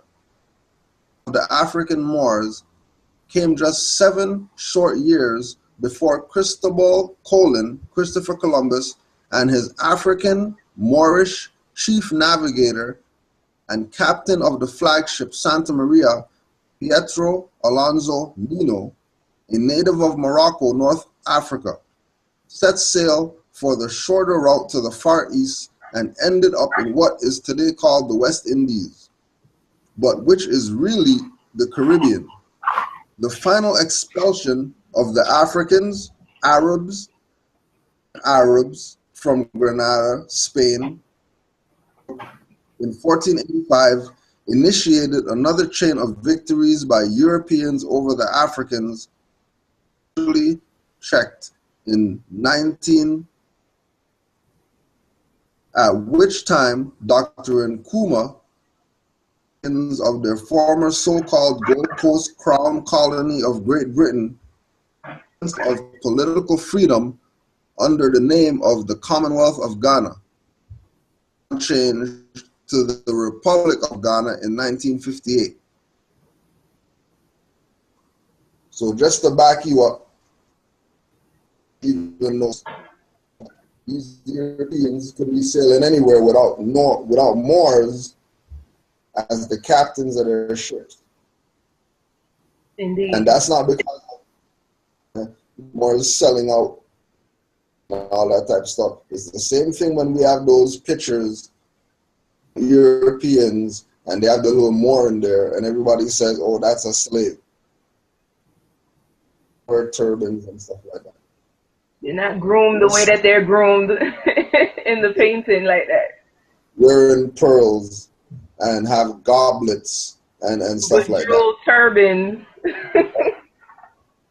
There no slaves doing that. Only Moors. Indeed. Right. And again, the whole concept of teaching the Europeans and it was a transfer of power because we already knew that we were going to fall out of power because we are navigators of the celestial seas.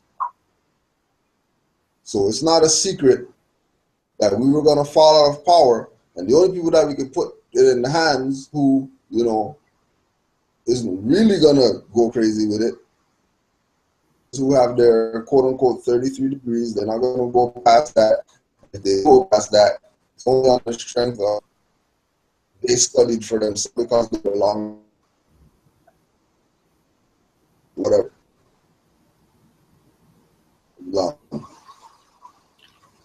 Islam. Brother Ramiel, do you want to bring up the other clip? Expound a little bit before you play it for me. Well, that clip may be too long to bring up because, I mean, he's going through, I mean, I can bring it up, though, but I forgot the Albion's name. I forgot. However, what he's doing is he's attempting to, and it was, actually, I seen it because Ranchu Kudro put it up, and he's going through attempting to break down and discredit everything that the Emir, you know, says in one particular lecture. And so what his attempt is to bring up legalese that discredit the law that is being spoken. And so he goes into, you know, speaking about, what did he say about citizenship? That if you're not born, you know, when he's talking about ties, you know, speaking about being a U.S. citizen, I think he goes into saying, oh, if you were born somewhere, you're a citizen or something, you know, something of those natures.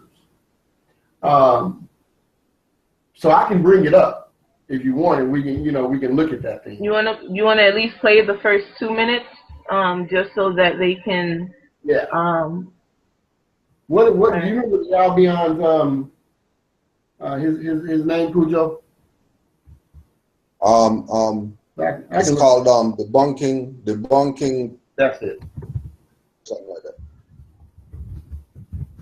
Yeah, I didn't hear. I didn't get an appellate, nom de guerre from him or anything. I just know it started like with a D, like DJ.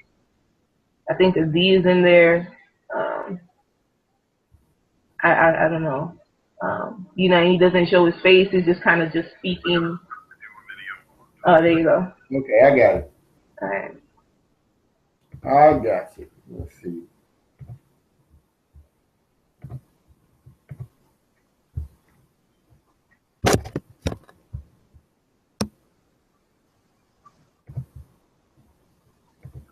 And what I've decided to do, just to make it easier on me, to make a series that way. Okay, let's get started. Now, all civilization operates on contract. Audio is really low. This is his audio, so Yeah. because it's low on my end, so however he did it is low here too. Yeah, that's a sign. Okay, so and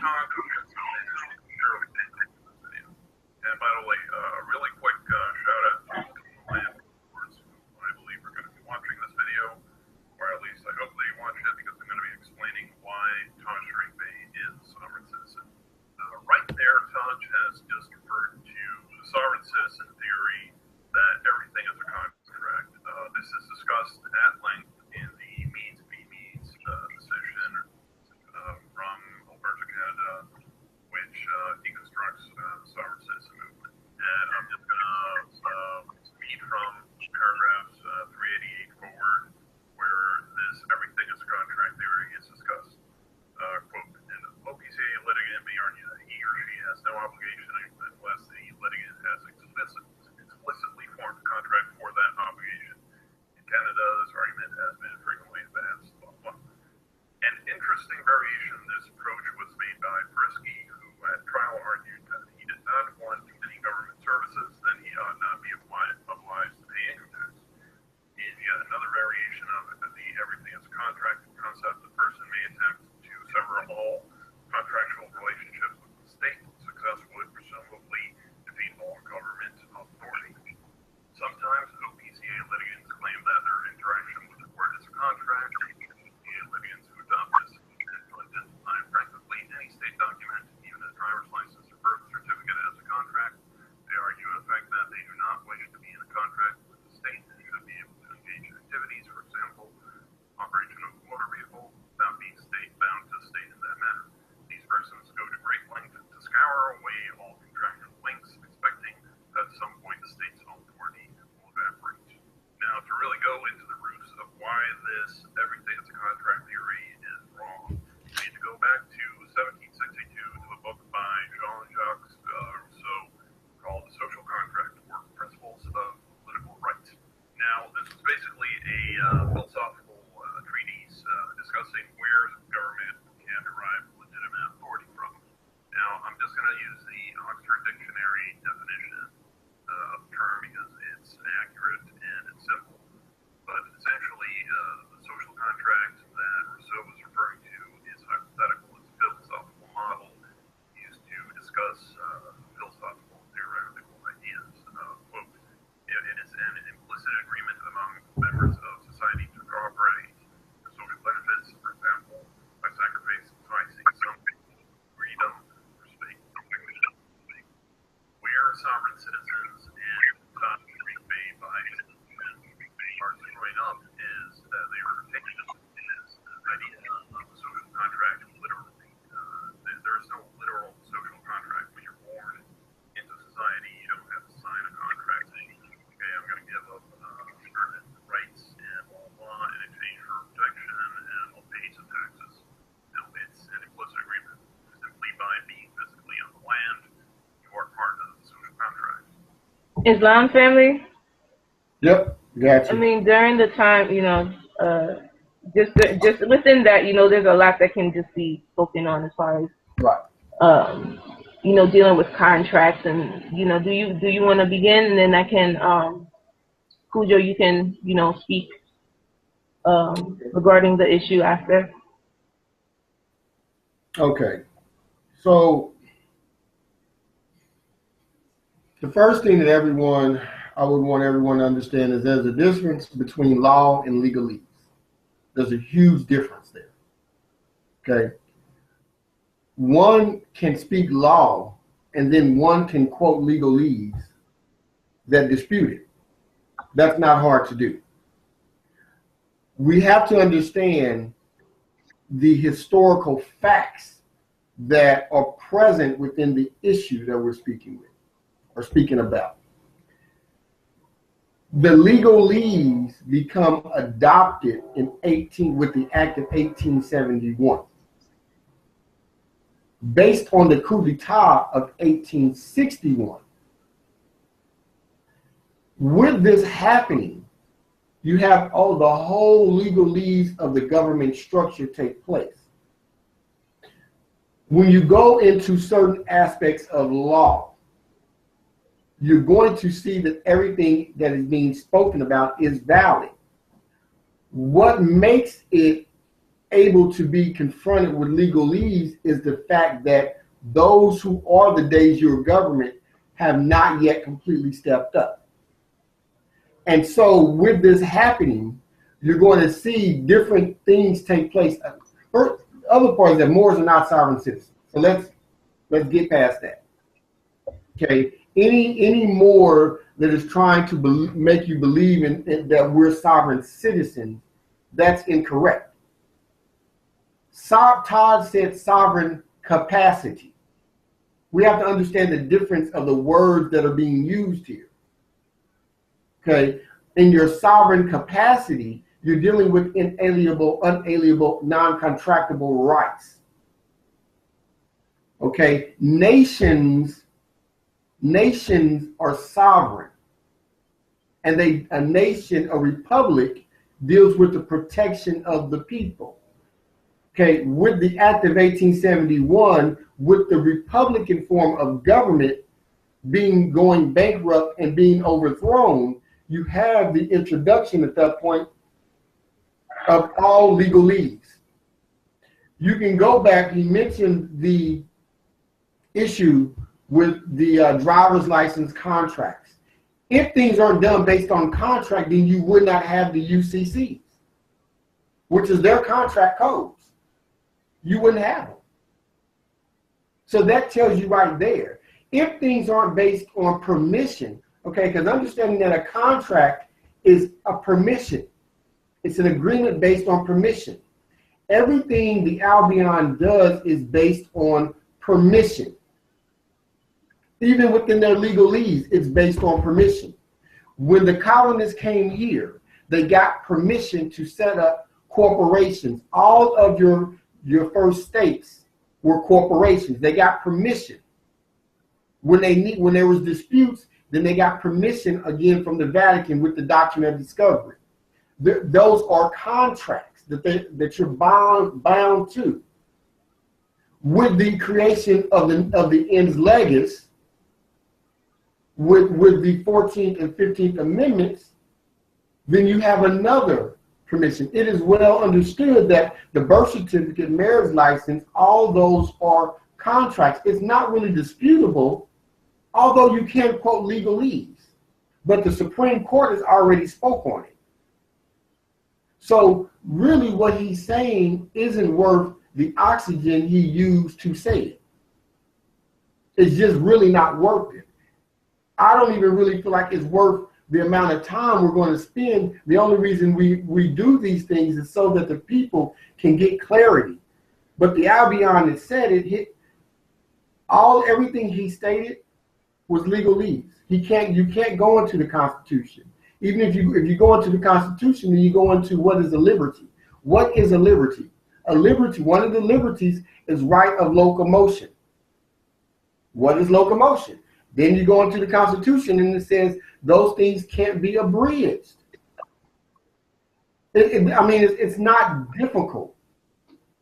However, you can, because of the overthrow of the republic, cite legalese. And so I yield the floor, but you know, the legalese jargon, you're going to always be able to do that. And those things are going to be prevalent until we do what we have to do to take back and reestablish the Republican form of government. Because right now, the substitute Beys are sitting in our seats. And we're the only ones who can actually reestablish it. No.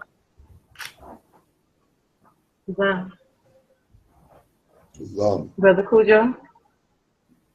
And just to quickly go further, as soon as individuals are taking the position of whose legalese that Moors are wrong, teaching bad or whatever, they are democracy agents. Mm-hmm. That's it. As soon as you hear them talking, from a perspective, for example, out here, we don't go to the Supreme Court out here because there's no Supreme Court where we are in this jurisdiction. Like how, you know, certain cities would have Supreme Court of New York, all that stuff. There's no Supreme Court here.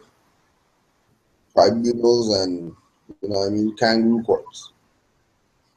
The kangaroo courts out here use Meads versus Meads, the same case that he's using, say that Moors are some sovereign citizen, whatever. We know that they're de facto, but they're using legalese to try to discredit Moors. If he's using the same legalese that the corporate jurisdictions here are using defense for the activity that Moors are doing, he works with those people. Because why would you use Meads versus Meads? Of all the, just go check the record of all the different, you know what I mean, so-called that went to court or whatever, that's the one that they use. No, but what does that have to do with? That has to do with the fact that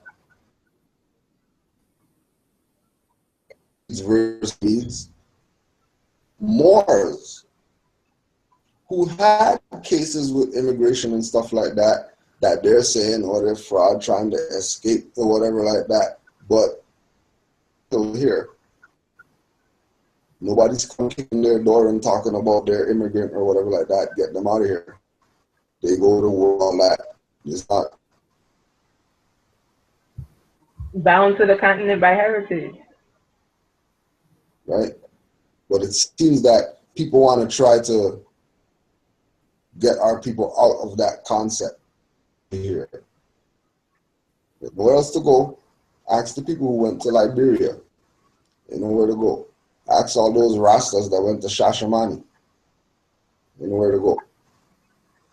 You're going to leave here, go there, and get stung by some, whatever like that, and lose your life.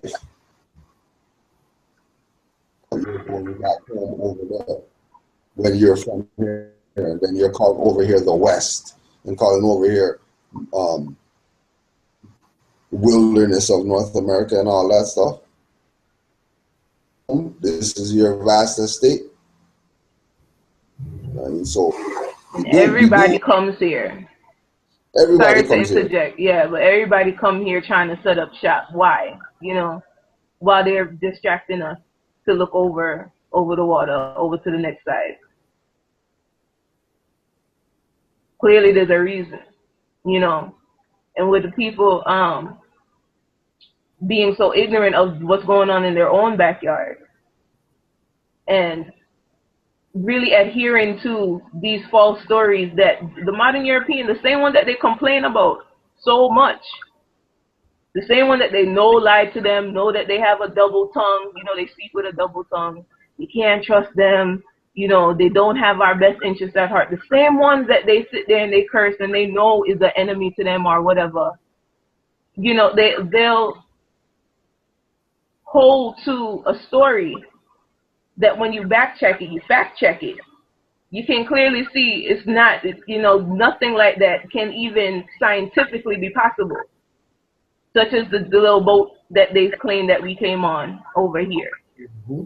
You know, in the amount, you know, the mass amount that they claim it to be. You know, just to add on to what you're saying, you know, Islam.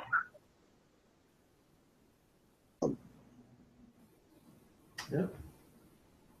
One of the things that people again are going to have to do is really get used to studying, because a lot of the questions that people have would disappear if they take the time to study.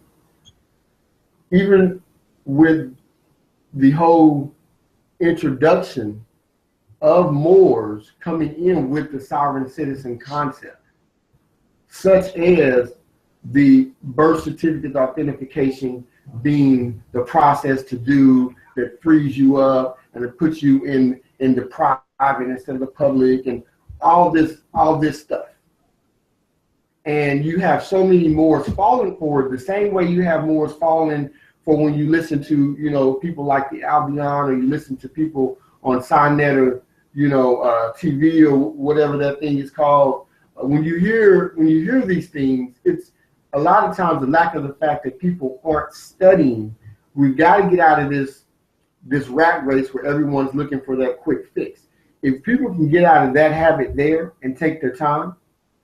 I had a Moor who asked me do I think that they should study? I think it was trust law. And I'm asking them, why are you a Moor? Do you know that? Tell me, why are you a Moor?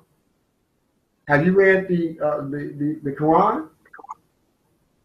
Because if you haven't got to those concepts, then the other concepts you don't even need to be dilly-dallying with yet.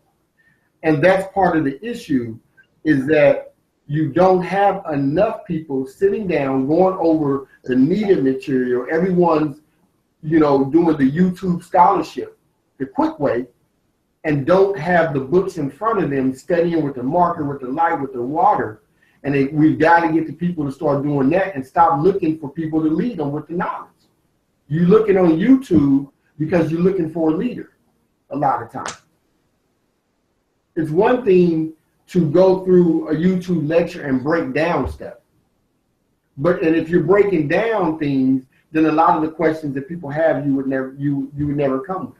When you hear someone speak about things, you would already have done the knowledge on it from watching the YouTube lecture, looked up every single word that someone spoke that you don't know, looked up the information they presented, looked at the books too, and all of that. The history and the information is just simply in the words, but people aren't willing to do that hard work. They just want to watch a YouTube and be able to spit out the same thing that the people in the YouTube videos are doing when we're doing lectures and all those things. We got to get people out of those habits. And guys like this would go away. Guys like Sinetta would go away. Those people feed on the fact that people don't study. You see, that's what they feed on. Reggie, Polite, they feed on the fact that people don't study. That's all they feed on. They feed you a bunch of nonsense because you don't study. And if you study, you would be able to see, you know, outside of the fact that this dude is on a bus, you know, with women twerking. I mean, outside of that, you know, you should still be able to see that these people are frauds. But people can't because they're not studying. They got to change those habits. Islam. Hey, Brother Kuju, do you have any closing comments? Yo, just like the brother said, stressing the point that it's really on the people to take their mind into their own hands. Like they take their guns into their own hands, and they take their food into their own hands, and everything else, mind into your own hands. And make sure you nurture your mind with right knowledge. Indeed. Treat those keep those seeds well, give them light, give them water. Fruition could manifest. Without fruition, there's no exercising Moorish nationality. Exercising Moorish nationality without fruition.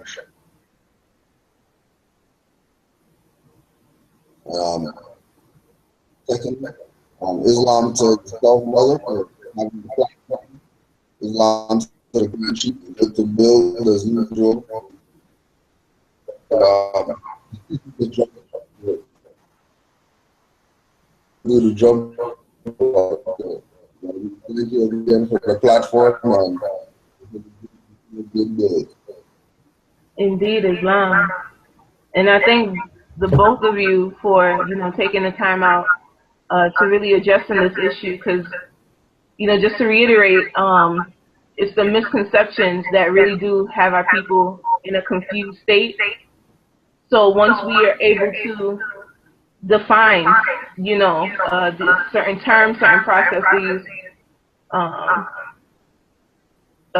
just give a thorough understanding of different terms, because that's really what it comes down to. Once you understand terminology, you can't be fooled, or it's very difficult for you to be fooled. But you have to take the time, as the Grand Sheiks have stated, you have to take the time to study, absorb information, the correct information. Therefore, you can apply the information and really become what you are studying.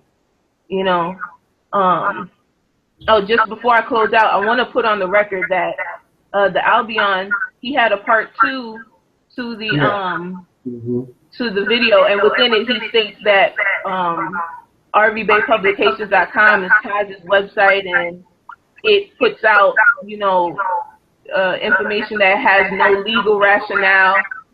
It's lawful information. It's lawful information for one. So, Brother Ramiel, you already went into the difference between lawful and legal. And I also want to put on the record that it is not Taj's website. RV Bay Publications is not Taj's website. Once again, you will see certain, I'm hearing reverberation in the back, but throwing me off. You'll see certain information from Taj on the site, for all Moors to utilize, but it's not his site. I just wanted to put that out there, and I'm going to end the broadcast with that. Islam to the Prophet, Sheikh Sharif Abdul Ali. Islam to all my Moors.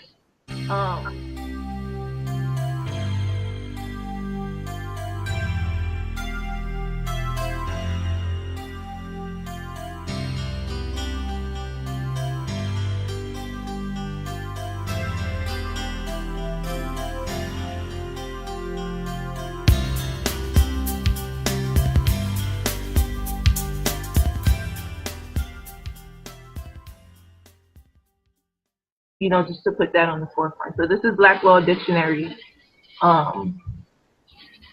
as a reference that I'm going to right now.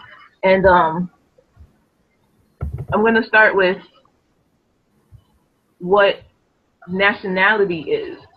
It states that quality or character which arises from the fact of a person's belonging to a nation or state. Nationality determines the political status of the individual, especially with reference to allegiance, where domicile determines his civil status. Nationality arises either by birth or by naturalization. All right, and now I'm going to... Okay, so let's just interject right there. So the naturalization Moors, their Jedi mind trick that they're going to use on the people to say that naturalization is really the way to go is the last thing that you just read. If you could just read that again. Got you right now. It says a nationality arises either by birth or by naturalization. So Moor Talk said that you're descendants of Moroccans born in America. Mm-hmm. Your nationality is Moorish American. Indeed. Well, nothing needed. Indeed. You're absolute. Then stop right there, because there's no need to go into anything else, because I don't know what Noble Ali said. It lines right up what Noble Ali said. It makes common sense when you take Noble Ali's stuff. Mm-hmm. Number one question there is Noble Ali's book, and then you put that with that definition, which is law dictionary, and then you put them side by side, and you realize that Noble Ali was teaching law. Mm-hmm. Mm-hmm. And Indeed. then Islam and In a religious book. mm-hmm. Indeed. And so even with that, we have to look at the fact that there is not a document that has ever surfaced where the prophet has said that we are U.S. citizens. So when we're looking at what Temple 13 and the Ink and all these other naturalization Moors are talking about, they have no proof to substantiate us actually becoming U.S. citizens. And so with the naturalization, the onus would be to prove that we are a foreigner. Mm-hmm. And so even when looking at the definition, if we were to read further, it would tell you that nationality, it also deals with a state. Mm-hmm. Your condition, your relationship with your estate. So with that, we're dealing with our estate that's here as the natural heirs by consanguinity. Indeed. And so we're not foreign. We are Moors at birth. We are navigating elves at birth. Unconscious, we may be at birth. Mm-hmm. Unconscious, we may be in adulthood. However, the nationality still stands. And all one has to do is open your eyes and do as the prophet said, be yourself. That is the process. Mm-hmm. There's no paperwork. There's no oath. There's no, handshake that makes you a Moor. There's no handshake that brings you back into your estate.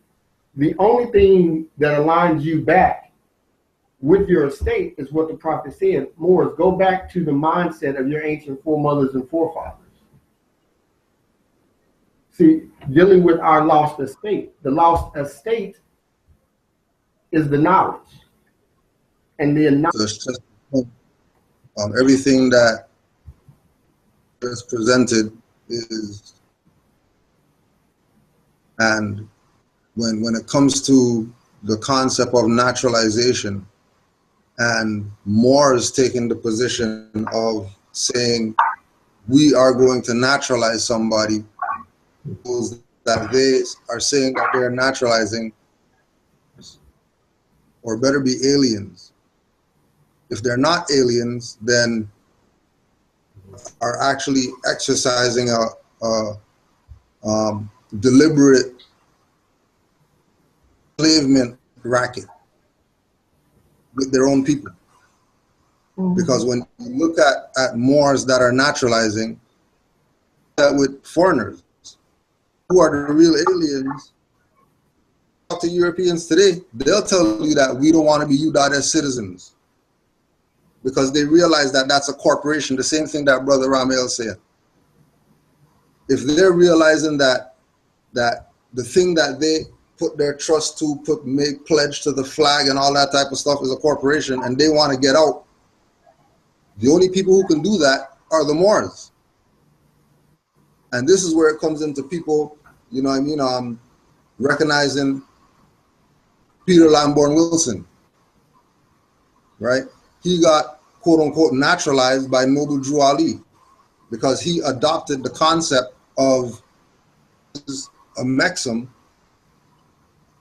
And the people who I thought that, were helping me out, bringing me over here and all that type of stuff, were really trying to enslave me, then the next best thing to do is to get down with the people who are the ones that are the legitimate government heirs whatever. Same thing that today, 2016, you have Europeans like Peter Moon. Who Peter Moon's a Bey. You're not going to put that on his books and stuff like that, but know that he got affairs and all that stuff, and he Moor's meetings. Latif Bey, just another European that's just out there that realized that, you know what? You got S corporation is telling me that I'm a citizen of that property of that corporation. I'm not really a citizen. Well, I can't have that, because as a European, I know my nationality. I go back to Irish, Scottish, French, whatever like that. And right now, so the only legitimate people that I should talk to are the people who are the heirs to the land, not the black people, not the Africans, not the ancient Egyptians, not the Sumerians, not the Phoenicians, not the Nuwapians, not the NOI, not the UNIA, ACP, not the NAAIP, not any fraudulent Moorish group or whatever out there trying to say that they're the ones that's supposed to nationalize the Moors and all that. Already done. Noble Drew even told the Moors that Americans born in America. Abraham Lincoln, who the so-called naturalized Moors, as you know, the reasoning behind naturalizing, the oath of amnesty and emancipation proclamation and all that, Lincoln went to court and defended a Moor. He didn't have no naturalization papers, oath of amnesty and all that. He's a Moor without that stuff, and then people are telling you 2016 that you need to naturalize to be a Moor. Now yield the floor on that with regard to naturalization and its meaning. In Islam, you know, as you guys are going through, I took it upon myself to look up the definition of nationality and that nationality, naturalization, and also naturalized citizen.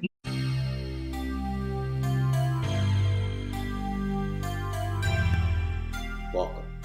I'm Jonathan Bey of the MoorishDirectory.com, and this is Moor Talk, episode 6. Now, this is going to be a very special presentation, a video that's on loan to us by Sister Charisse L. of RenownedRoyalty.com, in which she is hosting an extremely important discussion between two outspoken intellects in our community, two extremely active sheiks who are known for exposing charlatans, who are known for exposing those that have been preying upon the least or informed in our community. And we're very fortunate to have this caliber of brothers working hard on our behalf out in the community. Brother Kujo Adwado L. and Brother Ramiel L. Bey. And what they're going to be discussing is the night and day differences between naturalizing and nationalizing. They're going to be articulating with specificity the stark juxtaposed differentiations between naturalizing and naturalizing. You should get out your pens and paper, take notes. It's very interesting, but also very important. With that, let's continue. Islam, peace and love to all Moors worldwide. This is Charisse L. All liberties reserved. Today, well, happy holy day first off to all Moors as well. Seeing that it's Friday, it is our holy day. I want to welcome two grand sheiks, prominent grand sheiks within the Moorish Divine and National Movement. One brother is called Ramiel El Bey of the Great Seal West, and the other is Grand Sheik Kujo Adwa El from Canaan Land Moors. And we're going to be talking about naturalization and what it is, you know, because there really is a lot of misconception behind this process. So I made it my intention to have this conversation live so that those who are studying, those who are coming into the movement can really have a fundamental basis of what naturalization is. So please, brothers, you know, welcome yourselves, introduce yourselves. Ramiel, would you like to go first? Just to start off. Islam. So I'm Ramiel Bey of Regency West, Khalifa. We're here in the North Gate or the western shores of Amexem.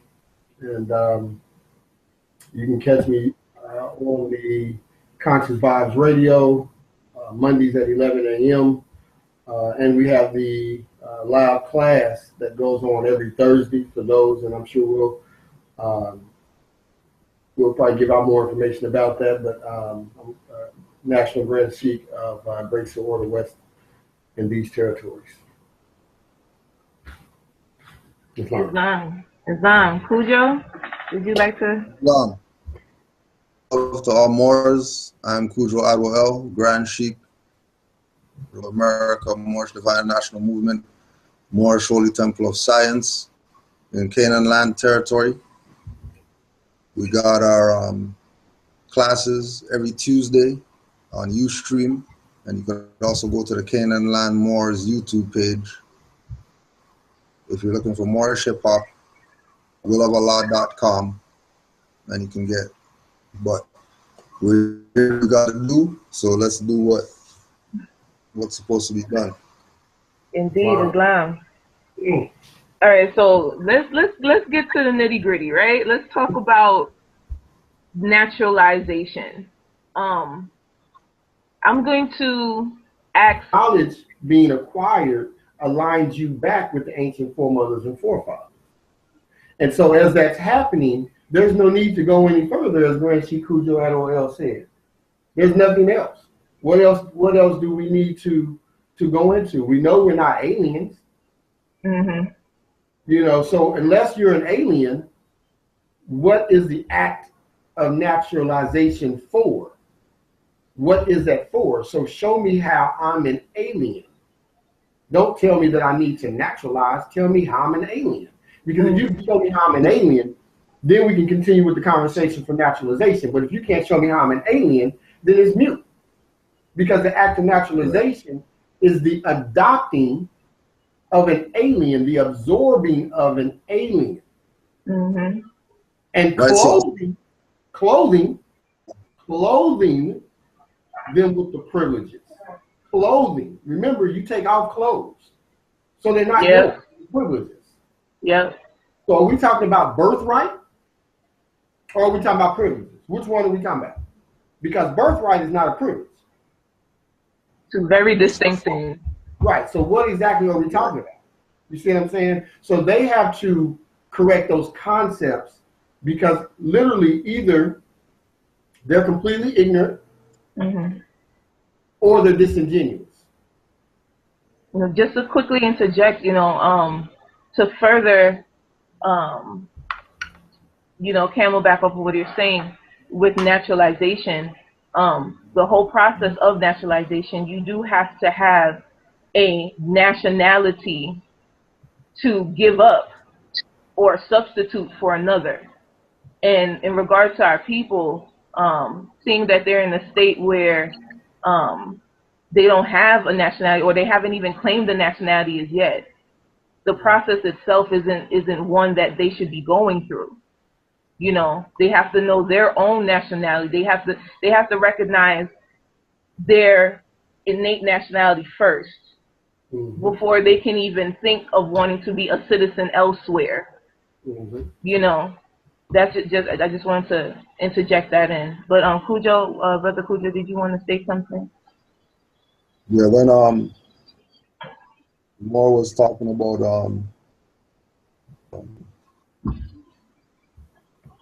the concept of clothing the alien, you would see the Masons and these people dressed like Moors. Somebody like even if we use again Latif Bey for example, right? We know that he's European, not a Moor, Walter or whatever like that. We know that he's European. That this is not Europe. And he knows that this is not Europe. So his concept as a European is, I'm going to clothe myself. Because every temple that he went to, they're telling him that he can't be a member and all that type of stuff. So he said, okay, I'm going to clothe myself. The thing with what Ramel's saying, that it's really the knowledge. You have the knowledge, and then you go to the 5 principles, and you recognize Noble Drew Ali as a prophet, and the Moors are the actual forefathers and all that stuff, and you're going out that, then there's no issue. There should be no. But it comes back again to the fact that disingenuous people must be getting something from the back door as well. Blatant. It's like it's blatant disregard for what Noble Drew Ali taught. Both of you guys the same question, and you guys just give your critique and take on it. So, Brother Ramiel, would you mind defining naturalization for me?